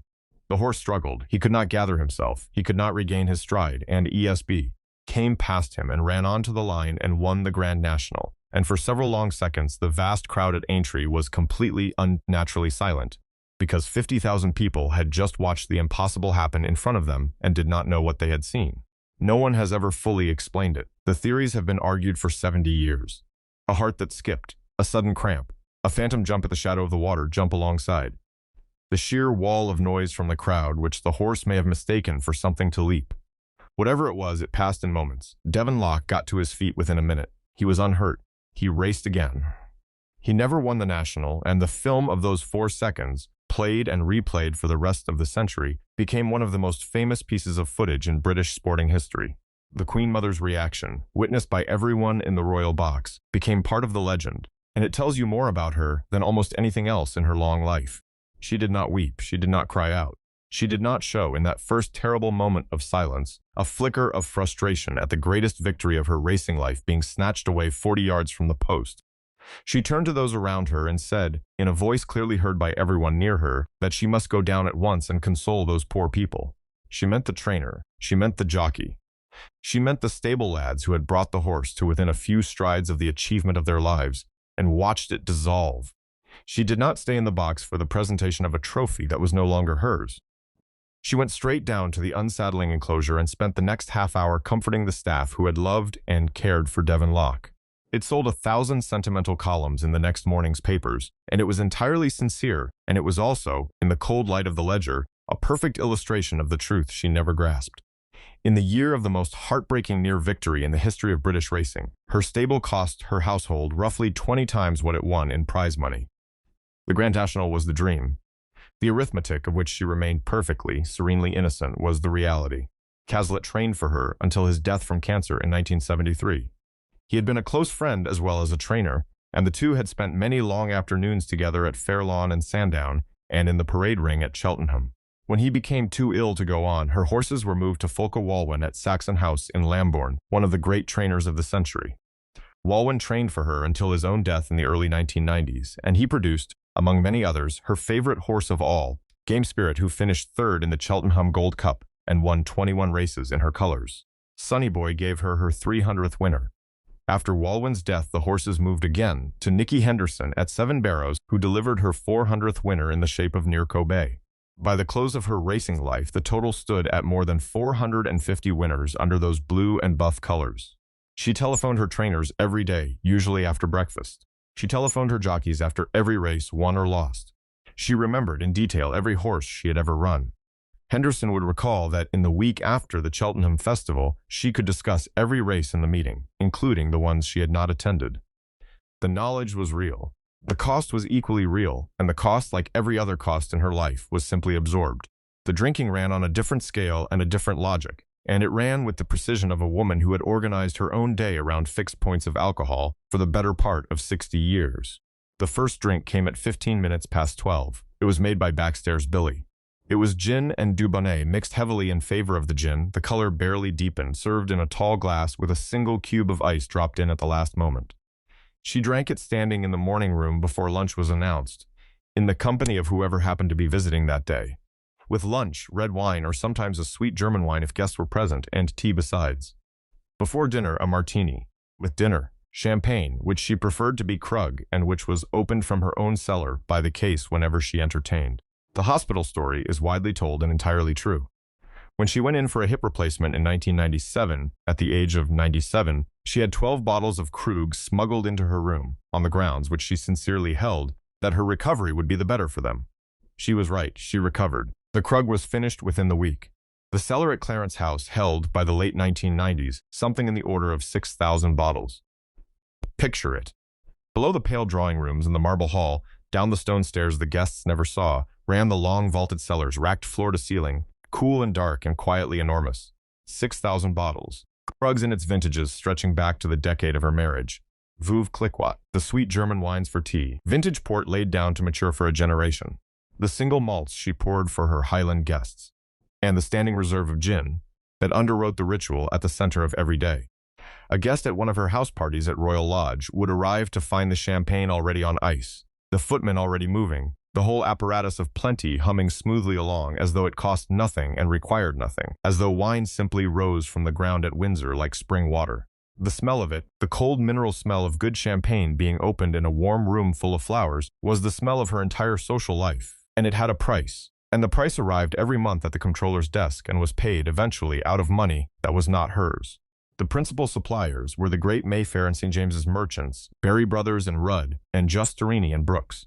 The cellar contained vintages of Krug going back to the 1930s, vintage Veuve Clicquot, the sweet German wines she favored for tea, ports laid down for the long term, single malts from the Highland distilleries she patronized, and a standing quantity of the gin that formed the foundation of her midday ritual.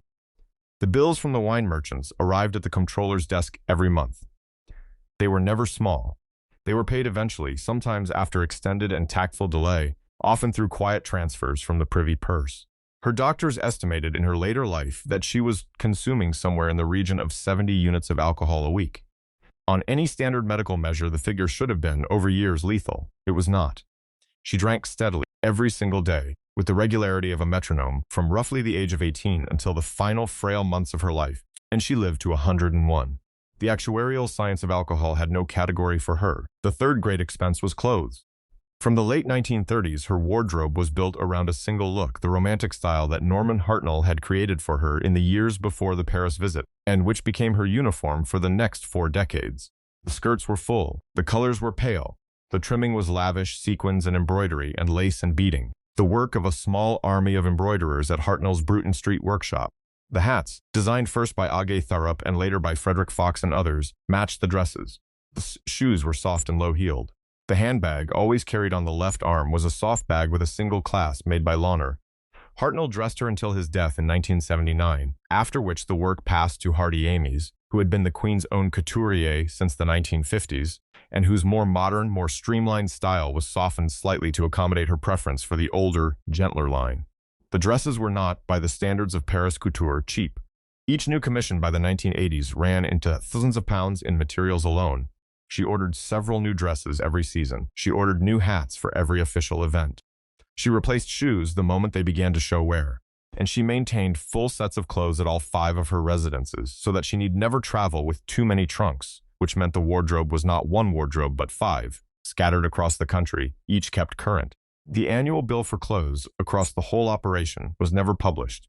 The figure generally accepted by those who have examined the household papers is somewhere in the high tens of thousands of pounds a year by the 1980s, climbing into 6 figures by the 1990s.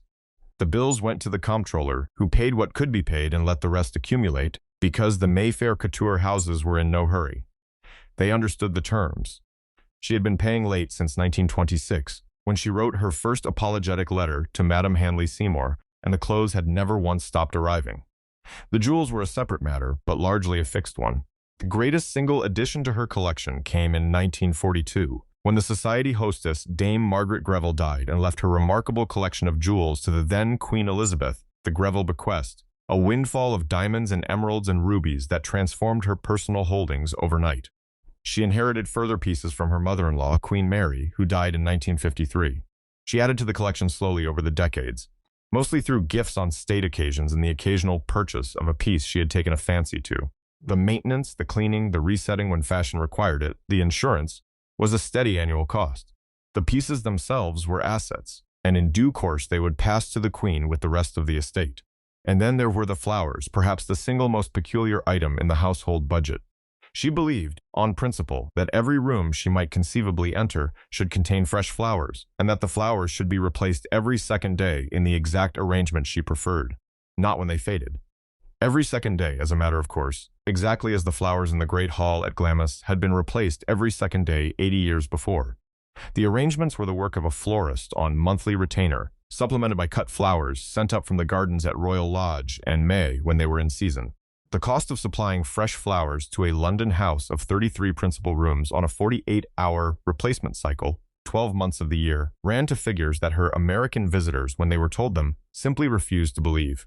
Beneath all of this lay the small things, the daily items that individually were trivial and collectively were not. The hairdresser at 9 each morning, the manicurist twice a week, the shoemaker on call, the watch repairer, the bookseller from Hatchard's who sent up new releases on approval, the gunsmith who maintained the sporting rifles at Birkhall and May, the umbrella maker, the maker of the small leather-bound desk diaries she used, the chocolatier, the picture restorer and the framer, the man at Asprey who made the little silver objects she gave as Christmas presents, the supplier of the particular writing paper she favored in a particular shade of pale blue, with her cipher embossed at the top in dark blue ink. Each of these was a small monthly bill. Together they ran to many thousands of pounds a year. Not one of them was negotiable. All of them had been part of her life since before her husband died. To remove any one of them would have been to admit that the life was no longer the life. And the life was the spending was the life. The two had become, by the 1970s, the same thing. By 1970, when the household accounts that have since become public first showed a clear and persistent overdraft, the full shape of the rest of her life was already fixed. A dozen horses in training, several thousand bottles in the cellar, a wardrobe being made in London, a florist on retainer, 100 members of staff, 5 residences, 1 civil list allocation that paid for less than a third of it, and a daughter in Buckingham Palace, who was paying the difference, which in 1970 stood at around £2 million a year. The arithmetic was about to get very much worse, because in that same year, Parliament was preparing to refuse the Queen's request to increase her mother's allowance, and that refusal would push the rest of the funding underground, into the dark, where it would stay for the next 30 years. By the late 1960s, the secret was no longer entirely secret, at least not to the people who could read a balance sheet.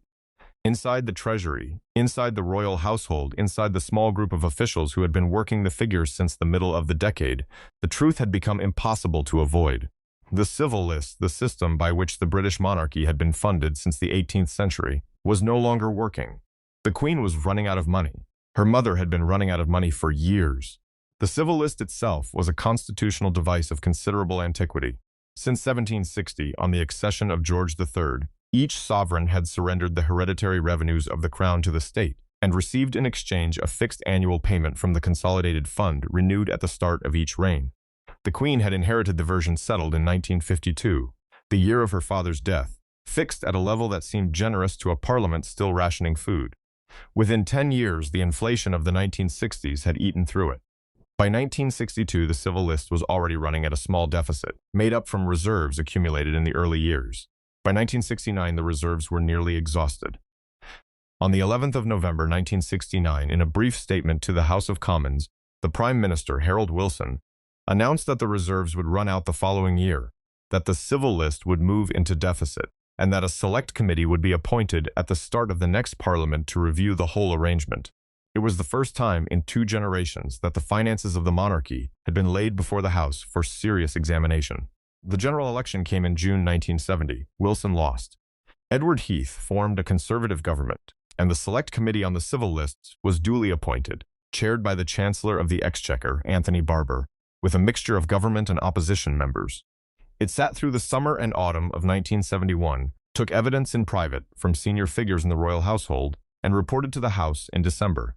The witnesses included Sir Michael Adine, the Queen's long-serving private secretary, who described the sheer burden of public engagements; Lord Cobbold, the former governor of the Bank of England, and now Lord Chamberlain, who described the financial position; and Sir Basil Smallpice, the businessman brought in to look for economies. Each of them, in his own measured way, was asked to explain how an institution that received a substantial annual grant from the public purse had managed to run itself into difficulty within a single decade. What the committee was never told in any of the published evidence was the full extent of the Queen Mother's private contribution to the problem. Her allowance, fixed in 1952 at £70,000, had been seriously inadequate for nearly 20 years. The shortfall had been made up by the Queen, out of the civil list provision allocated to the sovereign herself, which meant that a significant part of the deficit appearing in the Queen's own accounts was in truth her mother's deficit, quietly absorbed and recorded on the books of Buckingham Palace. In the months before the committee reported, the Queen took the view that her mother's allowance had to be raised, and raised substantially. Her household proposed a doubling from £70,000 to £140,000. In their calculation, that was the minimum that would bring her official income into any reasonable proportion to the cost of her household. The proposal went to the committee. The committee refused it. The reasons were political, not financial. In 1971, the British public was in a difficult mood. Inflation was running above 9% and accelerating. There were strikes in the coal industry, the docks, the railways. Unemployment was rising. The mood in both parties was hostile to any visible expansion of public spending on the royal family. The committee accepted that some increase was necessary. It was not prepared, in that weather, to recommend a doubling. The figure of £140,000 was cut to £95,000. The Queen Mother's official allowance went up by £25,000, and the Queen herself received a substantial increase to cover her own household costs. The parliamentary debate in December 1971 was bruising. The most aggressive critic was William Hamilton, the Labour member for West Fife, a long-standing Republican who had made the financing of the monarchy his particular subject, and who used the debate to attack the increases in language no one in the senior royal household had expected to hear in the Commons. The total of more than £250,000 a year paid to the various other members of the royal family was, he said, a scandal. He opposed every increase. The greatest failure of the Select Committee, he argued, was its failure to penetrate the secrecy surrounding the Queen's private fortune, which he believed to be among the largest in the country, and which was entirely free of tax. The monarchy, he predicted it, would wither away through opposition and sheer lack of support, perhaps sooner than most people thought. Hamilton was, in 1971, a minority voice. Most of the House voted for the increases. But the debate had established something that would shape the rest of the Queen Mother's financial life. Any further public increase in her allowance would draw political fire of a kind the family was not prepared to invite. £95,000 was the figure she was going to be allowed to be seen to receive. Whatever she actually spent, the shortfall would have to come from somewhere that no one could see. The somewhere was the Queen, and the mechanism, after the Civil List Act of 1972, became beautifully opaque. Under the new terms, the Queen herself was charged with reimbursing the Treasury for the annuities paid to all other members of the royal family except the Duke of Edinburgh, which meant that the £95,000 paid each year to the Queen Mother by the Consolidated Fund was, the moment it was received, transferred back from the Queen's own resources to the Treasury. On paper, the Queen Mother was paid by the state. In reality, she was paid by her daughter, who was reimbursing the state for the privilege. And on top of that fiction sat the real burden, the very large and growing gap between the £95,000 and the true cost of her household, which by now was running at some £2 million a year and climbing. That gap, too, was met by the Queen. None of it was visible to Parliament. None of it was visible to the press. None of it would become visible to the public for another 30 years. The cost only rose. British inflation hit 16% in 1974, 24% in 1975, 16% again in 1976. The wages of her staff, now broadly comparable to the civil service, rose with it. The cost of heating 5 houses through a succession of energy crises was severe. The racing, the cellar, the wardrobe, the gardens, the cars, all of it climbed year after year. The $95,000, generous in 1972, was inadequate by 1975 and absurd by 1978. The Civil List Act of 1975 introduced what was meant to be a temporary fix, replacing the fixed sum reviewed once a reign with an annual review and yearly supplements voted by Parliament. Her allowance was raised and raised again and raised again. It reached over £300,000, then over £400,000 by the early 1990s, and stood at £643,000 by the time she died. The figures sounded enormous. They were still, on every available calculation, nowhere near enough. By the time her allowance reached £643,000, the true cost of running her household had passed £5 million a year. The instrument that made all of it possible was the privy purse, the personal funds of the sovereign. The Queen was, by any honest measure, the wealthiest person in Britain. She had inherited a great estate from her father. She had inherited a separate trove of jewels and assets from Queen Mary in 1953. She received every year the entire net revenues of the Duchy of Lancaster, which had risen with the post-war property markets into the tens of millions. And all of it was tax-free, and had been since 1937, when the Inland Revenue had concluded, in a private understanding with the royal household, that the sovereign was not properly liable for income tax on her private income. The concession had been controversial then. It became more so as the decades passed. It survived, untouched, until 1992, when a separate scandal forced the issue into the open, and the Queen agreed to begin paying tax on her private income. But for the whole of the period that matters here, her income was tax-free, her capital was tax-free, the duchy revenues were tax-free, and out of that vast untaxed flow she was paying, year after year, the operating deficit of her mother's household. The mechanics were handled by the keeper of the privy purse at Buckingham Palace, in quiet and constant coordination with the treasurer at Clarence House, 2 offices half a mile apart across St. James's Park. Every quarter, Clarence House submitted an accounting of expenditure. Every quarter, the privy purse made the necessary transfer. The exact figures were never made public, then or since, but the estimates that have emerged, drawn from the Daily Mail's investigations of the late 1990s and confirmed in outline by royal biographers, suggest that by the late 1980s, the annual transfer from the Queen to her mother had reached around £2 million in the money of the day, and that it was higher still by the late 1990s. The Prince of Wales began to contribute somewhere around the turn of the 1980s. By the 1990s, he was sending between £80,000 and £100,000 a year to his grandmother's household out of the revenues of the Duchy of Cornwall, the estate that funded his own life. He was extraordinarily fond of her. He had been her favorite grandchild since infancy, and he had taken from her his manner, his love of gardening, his appreciation of fine objects and old houses, his slightly dreamy relationship with the modern world. He was willing to spend his own money to let her go on living exactly as she wished. He made the contribution quietly. He never spoke of it. It ran through the Duchy's accounts and the Clarence House office, unmarked in any published report, and it was used to fund specific things: the gardens at May, the upkeep of certain pieces of furniture, the cost of entertainments at which he was a regular guest. By the late 1990s, the structure was something like this. The civil list provided around £640,000 a year. The Queen provided perhaps £3 million in operating subsidy. The Prince of Wales provided around £100,000. Her total income by every channel came to under £3 million. Her household's true running cost was between £4 and £5 million. And the difference, the gap that remained after the civil list and the Queen and the Prince of Wales had all done their part, was being financed by the slow, patient expansion of the overdraft at Coutts. The overdraft had begun the decade at perhaps £2 million. By 1999, it was 4. By the time she died, it would be 7. Here is the fact at the center of all of it, the fact that is somehow more astonishing than the £7 million itself. The Queen, the most personally austere of all the modern sovereigns, the woman who reused wrapping paper at Christmas, who walked through Buckingham Palace turning off lights in empty rooms, who carried a small purse, and was occasionally seen counting coins, that same woman quietly transferred something in the order of 50 to 100 million pounds, in the values of the day, across the decades, from her private fortune into the operating account of her mother's household. She did it without question. She did it without complaint. She never once, in any conversation recorded by those close to the discussions, suggested an economy or expressed reluctance to make the transfer. Her mother was her mother. Her mother had lived a certain way for the years before the king died, and she was going to go on living the same way for whatever years remained, and the alternative, asking her mother to live in any reduced manner, was not, in the Queen's value system, an alternative that could be contemplated. The cost was the cost. The monarchy paid it. And the civil list, the official mechanism the British state had agreed to provide, paid only the smallest visible fraction, while the great bulk was carried, invisibly, by the daughter, out of wealth the state had allowed to grow untaxed for most of the 20th century. It held for 30 years. It held because it was concealed, and it was concealed because every single person who knew about it had every reason in the world to keep it quiet.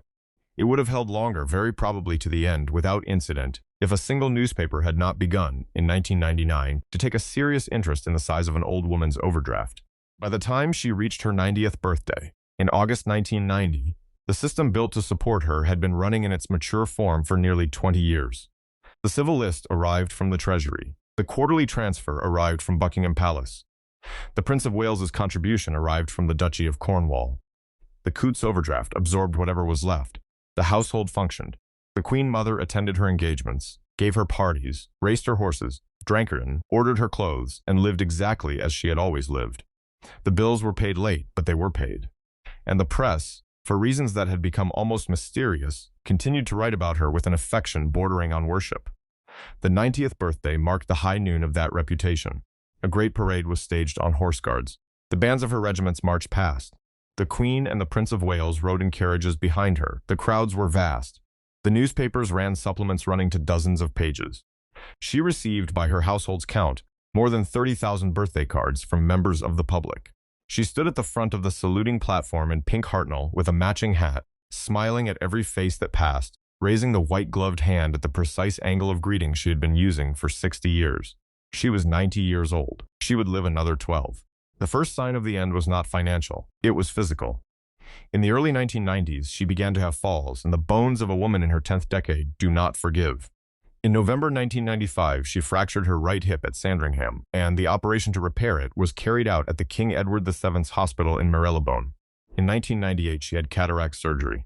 In December 2000, she fractured her left collarbone in another fall at Sandringham. Each event brought a small flurry of press coverage, a period of withdrawal, and then her return, in due course, to the racing and the garden parties, looking visibly older but still smiling, still waving, still taking the daily gin and Dubonnet that her household had long assumed she could not survive without. She did not slow her spending. In some respects, she increased it. The 1990s saw her flower bills reach their highest level. Her cellar restocked at considerable cost after the entertaining around the 90th birthday. Her staff numbers settled at the upper end of their long range. She went on commissioning new clothes from Hardy Amy's. She went on racing her horses. She went on entertaining at Royal Lodge and Birkhall in the manner of a woman who expected several more decades of high entertaining in front of her. But the household had begun to face a problem it had never had to manage before. The press had begun to ask questions. The Daily Mail had been investigating royal finances in detail since the early 1990s, and the disasters of 1992, the 3 royal marriages collapsing in a single year in the Windsor Castle fire, had pushed the question of royal money into the open as nothing had since 1971. That November, the Queen agreed to begin paying income tax on her private income, a concession made under heavy political pressure and explicitly designed to calm the public mood. It marked the end of the long inland revenue exemption that had run since 1937, and from that moment the royal finances were a subject the British press considered itself entitled to investigate. The Mail's particular interest through the late 1990s became the Queen Mother's personal finances. Its royal correspondents had been hearing, from sources in the wider royal household, that she was running a serious overdraft at Coutts. The exact figure was hard to pin down. The first story suggested £2 million, then 3. By 1999, a Mail story put it at 4. The figure was attributed to royal sources. The story ran prominently. The palace, keeping to its long policy of refusing all comment on royal finances, neither confirmed nor denied it.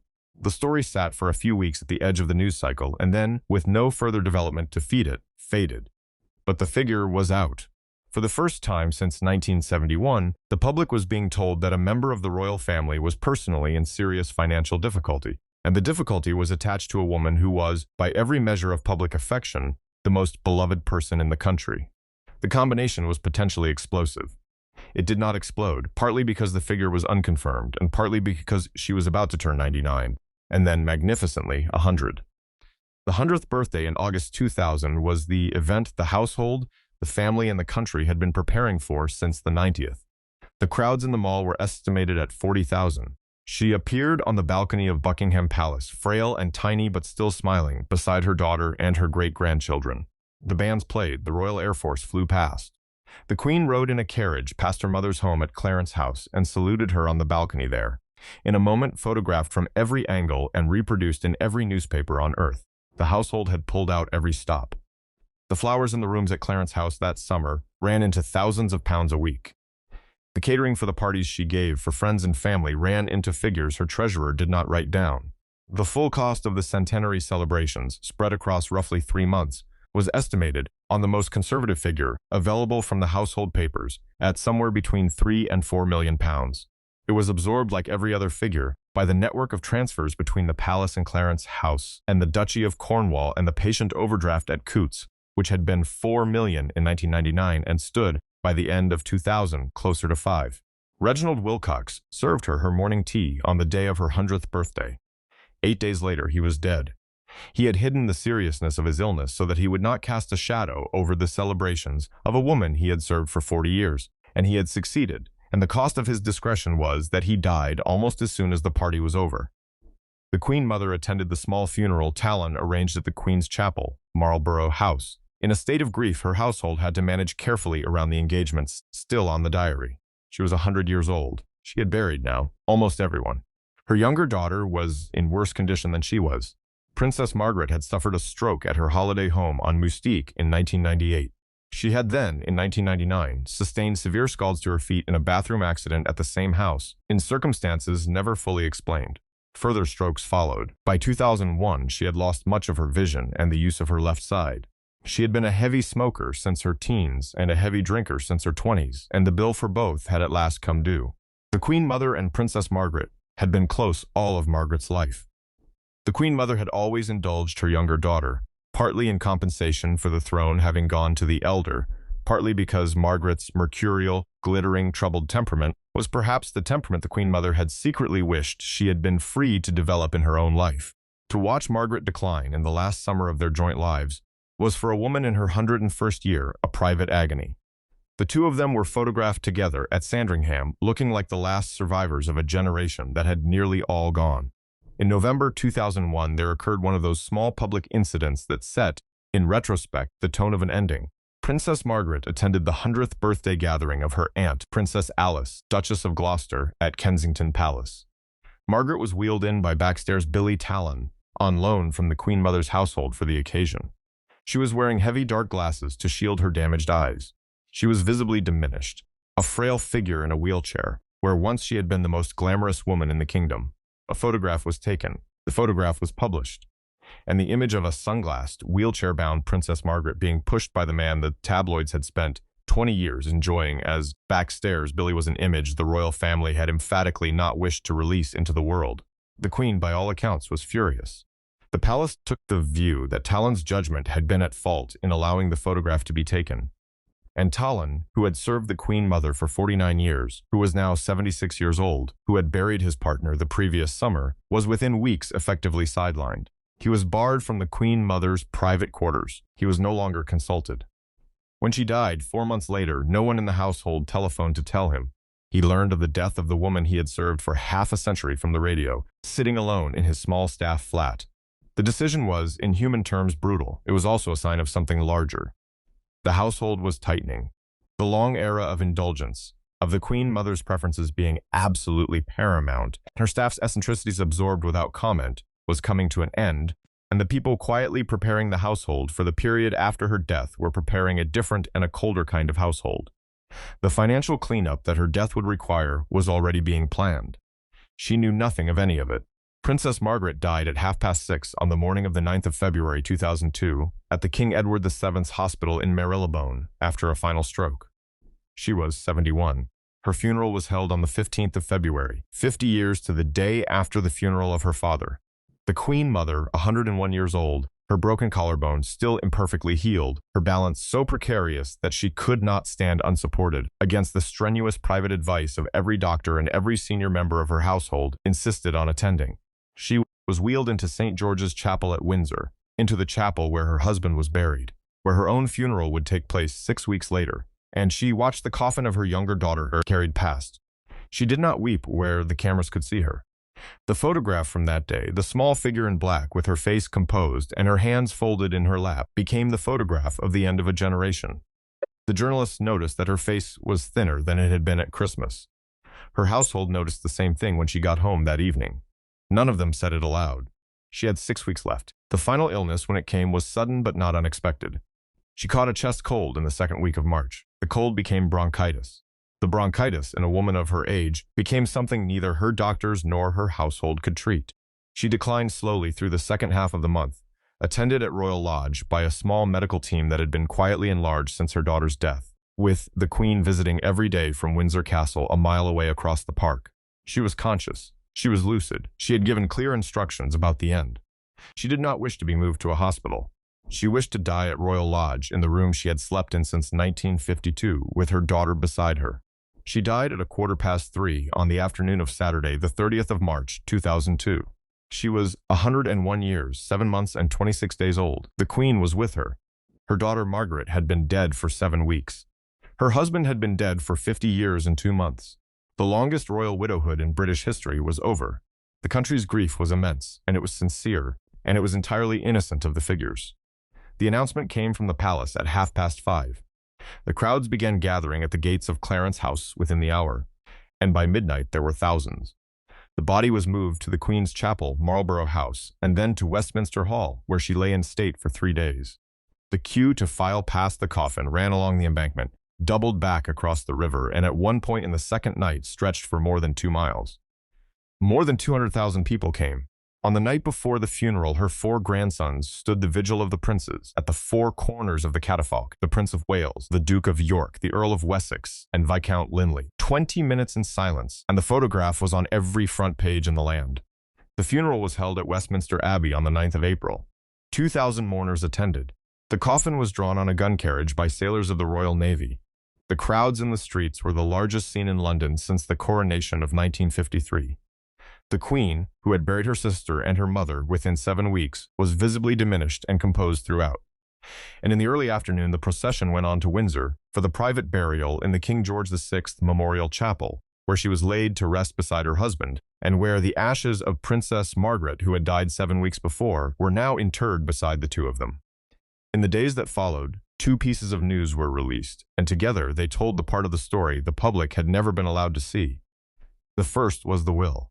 Royal wills are sealed, by convention, by order of the President of the Family Division, and kept confidential, and the Queen Mother's was sealed in the usual way. But the palace, on the advice of its senior officers, took the unusual step of releasing a summary of its main provisions, and the summary confirmed that she had left her entire estate to her only surviving child, the Queen. The estate was valued by the press at somewhere between 50 and 70 million pounds. The composition of it was extraordinary. The paintings, the Monet and the Augustus Johns and the Sickerts and the Lowry and the early Nolan and the Paul Nash, the porcelain and the silver, the Fabergé, including several of the celebrated eggs, the jewels, including the great pieces from the Greville bequest and from Queen Mary, the racehorses, the personal contents of all 5 houses. The Castle of May itself had already been transferred in 1996 to a charitable trust, which would open it to the public after her death and operates it to this day. The bulk of her cash wealth, estimated at around £19 million, had been placed in 1994 into trust funds for her great-grandchildren, on the advice of financial advisors who had grown increasingly worried about the inheritance position. Everything else passed in its entirety to the Queen, and the bequest carried with it the single most controversial feature of the whole story. In its passage from the Queen Mother to the Queen, the estate was exempt from inheritance tax. The exemption came from an agreement signed in 1993 between Buckingham Palace and the Conservative government of John Major, made at the same time as the Queen's voluntary undertaking to begin paying income tax. The two had been packaged together as part of the political settlement that followed the disasters of 1992, when the monarchy was trying to repair its standing with the public. The income tax concession looked, on the surface, like a major step toward bringing the monarchy into line with ordinary taxpayers. The inheritance tax exemption, written into the small print of the same deal, was a much larger concession in the opposite direction. It applied, with surgical precision, to exactly two cases: assets passing from one sovereign to the next, and assets passing from the consort of a former sovereign to the reigning monarch. The second category was the precise description of the Queen Mother's bequest to her daughter. It did not apply to any other member of the family. It had been justified by Major as necessary to prevent the slow erosion of the monarchy's assets through capital taxation across the generations, and it had sat unused for 9 years. It was first applied in May 2002 to the estate of the Queen Mother. The tax that would otherwise have been due on an estate of that size, at 40% on the portion above the threshold, would have been somewhere around £25 million.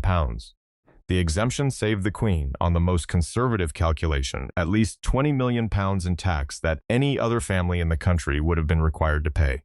The palace confirmed the exemption on the 8th of May 2002 in a brief statement explaining that the sovereign required an appropriate degree of financial independence from the government and could not generate significant new wealth through earnings or business. The public response was muted. It was the Queen's Golden Jubilee year. Her mother had just died at 101, to genuine national mourning. The weather was not right for an attack, and the Republican voices in Parliament made the points they always made. And the mainstream coverage was, by the standard of what might have happened, gentle. The story faded within a week. The Coutts overdraft, the central financial fact of her last decades, was settled in the months after her death. The exact mechanism has never been disclosed. The most informed assumption is that the Queen, as sole beneficiary, paid off the £7 million out of the cash assets of the estate or from her own resources and absorbed the entire net value of what remained. The overdraft that had grown across 50 years, from nothing to £4 million by 1999 and to £7 million by 2002, simply ceased to exist. The household was dispersed, the senior staff were retired or redeployed. The 5 residences were redistributed among the family. Clarence House, after a major refurbishment, became the London home of the Prince of Wales, who moved in during 2003, and who, after his marriage to the Duchess of Cornwall in 2005, made it their residence. The blue and white drawing rooms were preserved in her manor. The cellar was for a time maintained. Royal Lodge passed in 2004 to her grandson Prince Andrew on a 75-year lease from the Crown Estate at a peppercorn rent. Bertie passed to the Prince of Wales and his wife, who use it as their Highland home to this day.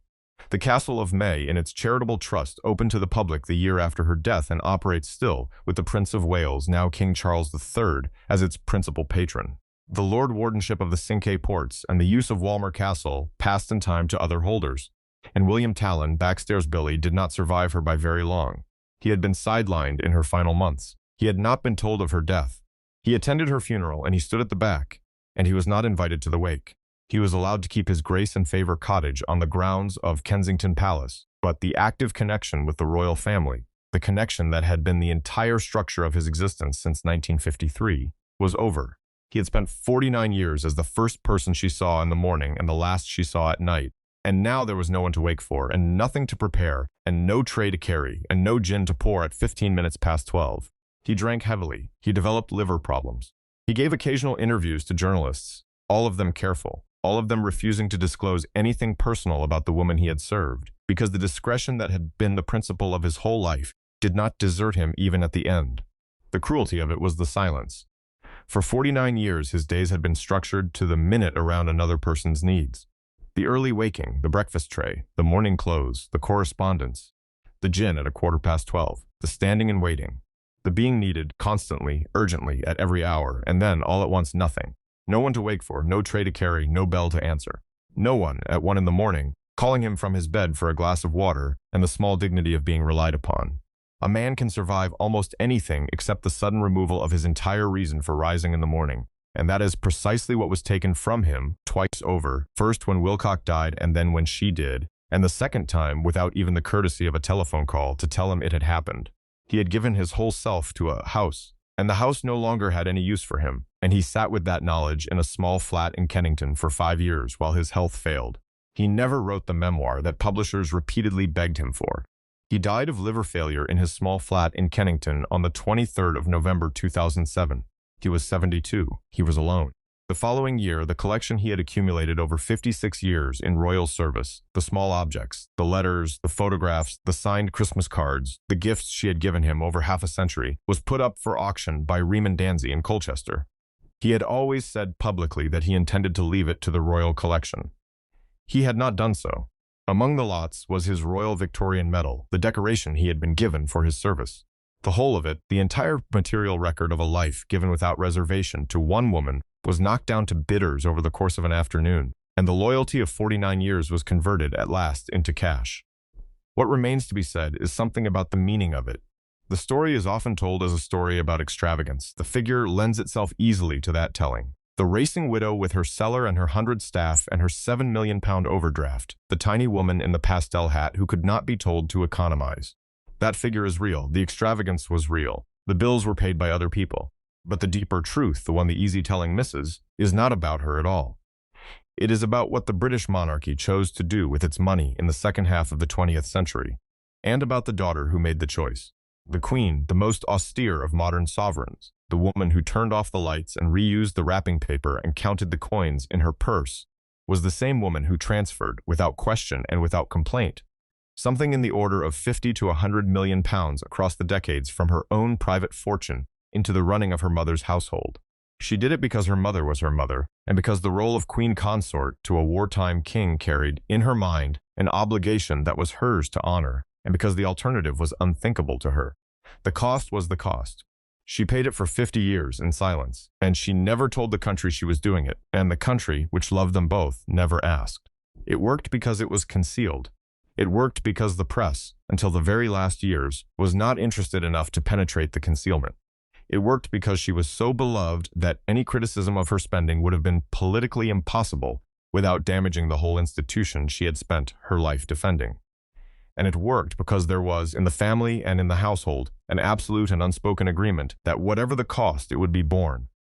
The cost was borne.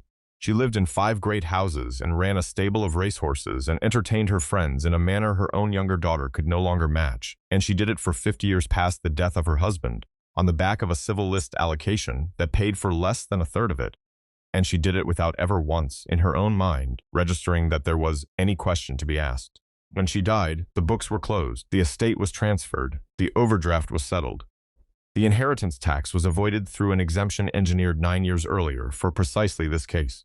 The public was given the polite official summary, and the real figures, the actual transfers from the Queen, the actual contribution from the Prince of Wales, the actual scale of the deficit absorbed for half a century, never appeared in any document a member of the public could read. The monarchy continued. The Queen reigned another 20 years. The system that had funded the Queen Mother gave way, in 2011, to the sovereign grant, which simplified the relationship between Crown and Treasury, but did not alter the principle that royal finances are not, in any meaningful sense, a matter for public scrutiny. She lies in St. George's Chapel beside her husband and her younger daughter, and she has lain there since April 2002. She was the widow of the king who refused to leave London during the Blitz. She was the last person living in Britain who had been an adult in the reign of Queen Victoria. And she left behind her, in the words of one of her own senior household officers, no record of ever having understood, in any practical sense, what any of it had cost. That, in the end, was the final achievement of the system that had been built around her. She was, to the last day of her life, exactly the woman she had been brought up to be. She never saw an account book. She never wrote a check. In 101 years, she never once carried money on her person, and she never once had to. Other people carried the money. Other people read the ledgers. Other people sat in the small flats in Kennington at the end, alone, with the medals that would soon be sold. She had been given from birth a life she could not have paid for and was never asked to, and she was buried beside the man whose crown had bought it for her, and she died believing, with perfect sincerity, that she had done nothing out of the ordinary at all. She did not need to know what she cost. That was the whole point. That was the entire magnificent, devastating point. Other people paid. Tell me in the comments which detail changed the way you see her. Was it the 7 million overdraft? Was it the 60 staff for one widow? Was it the Queen paying for 50 years without complaint? Was it Devon Loch collapsing 40 yards from the winning post? Was it Billy dying alone in Kennington with his medals? Or was it the fact that she never once in 101 years carried money on her person? I read every single comment. Subscribe to the Royal Thread. Every story is connected. And the next thread is already being pulled.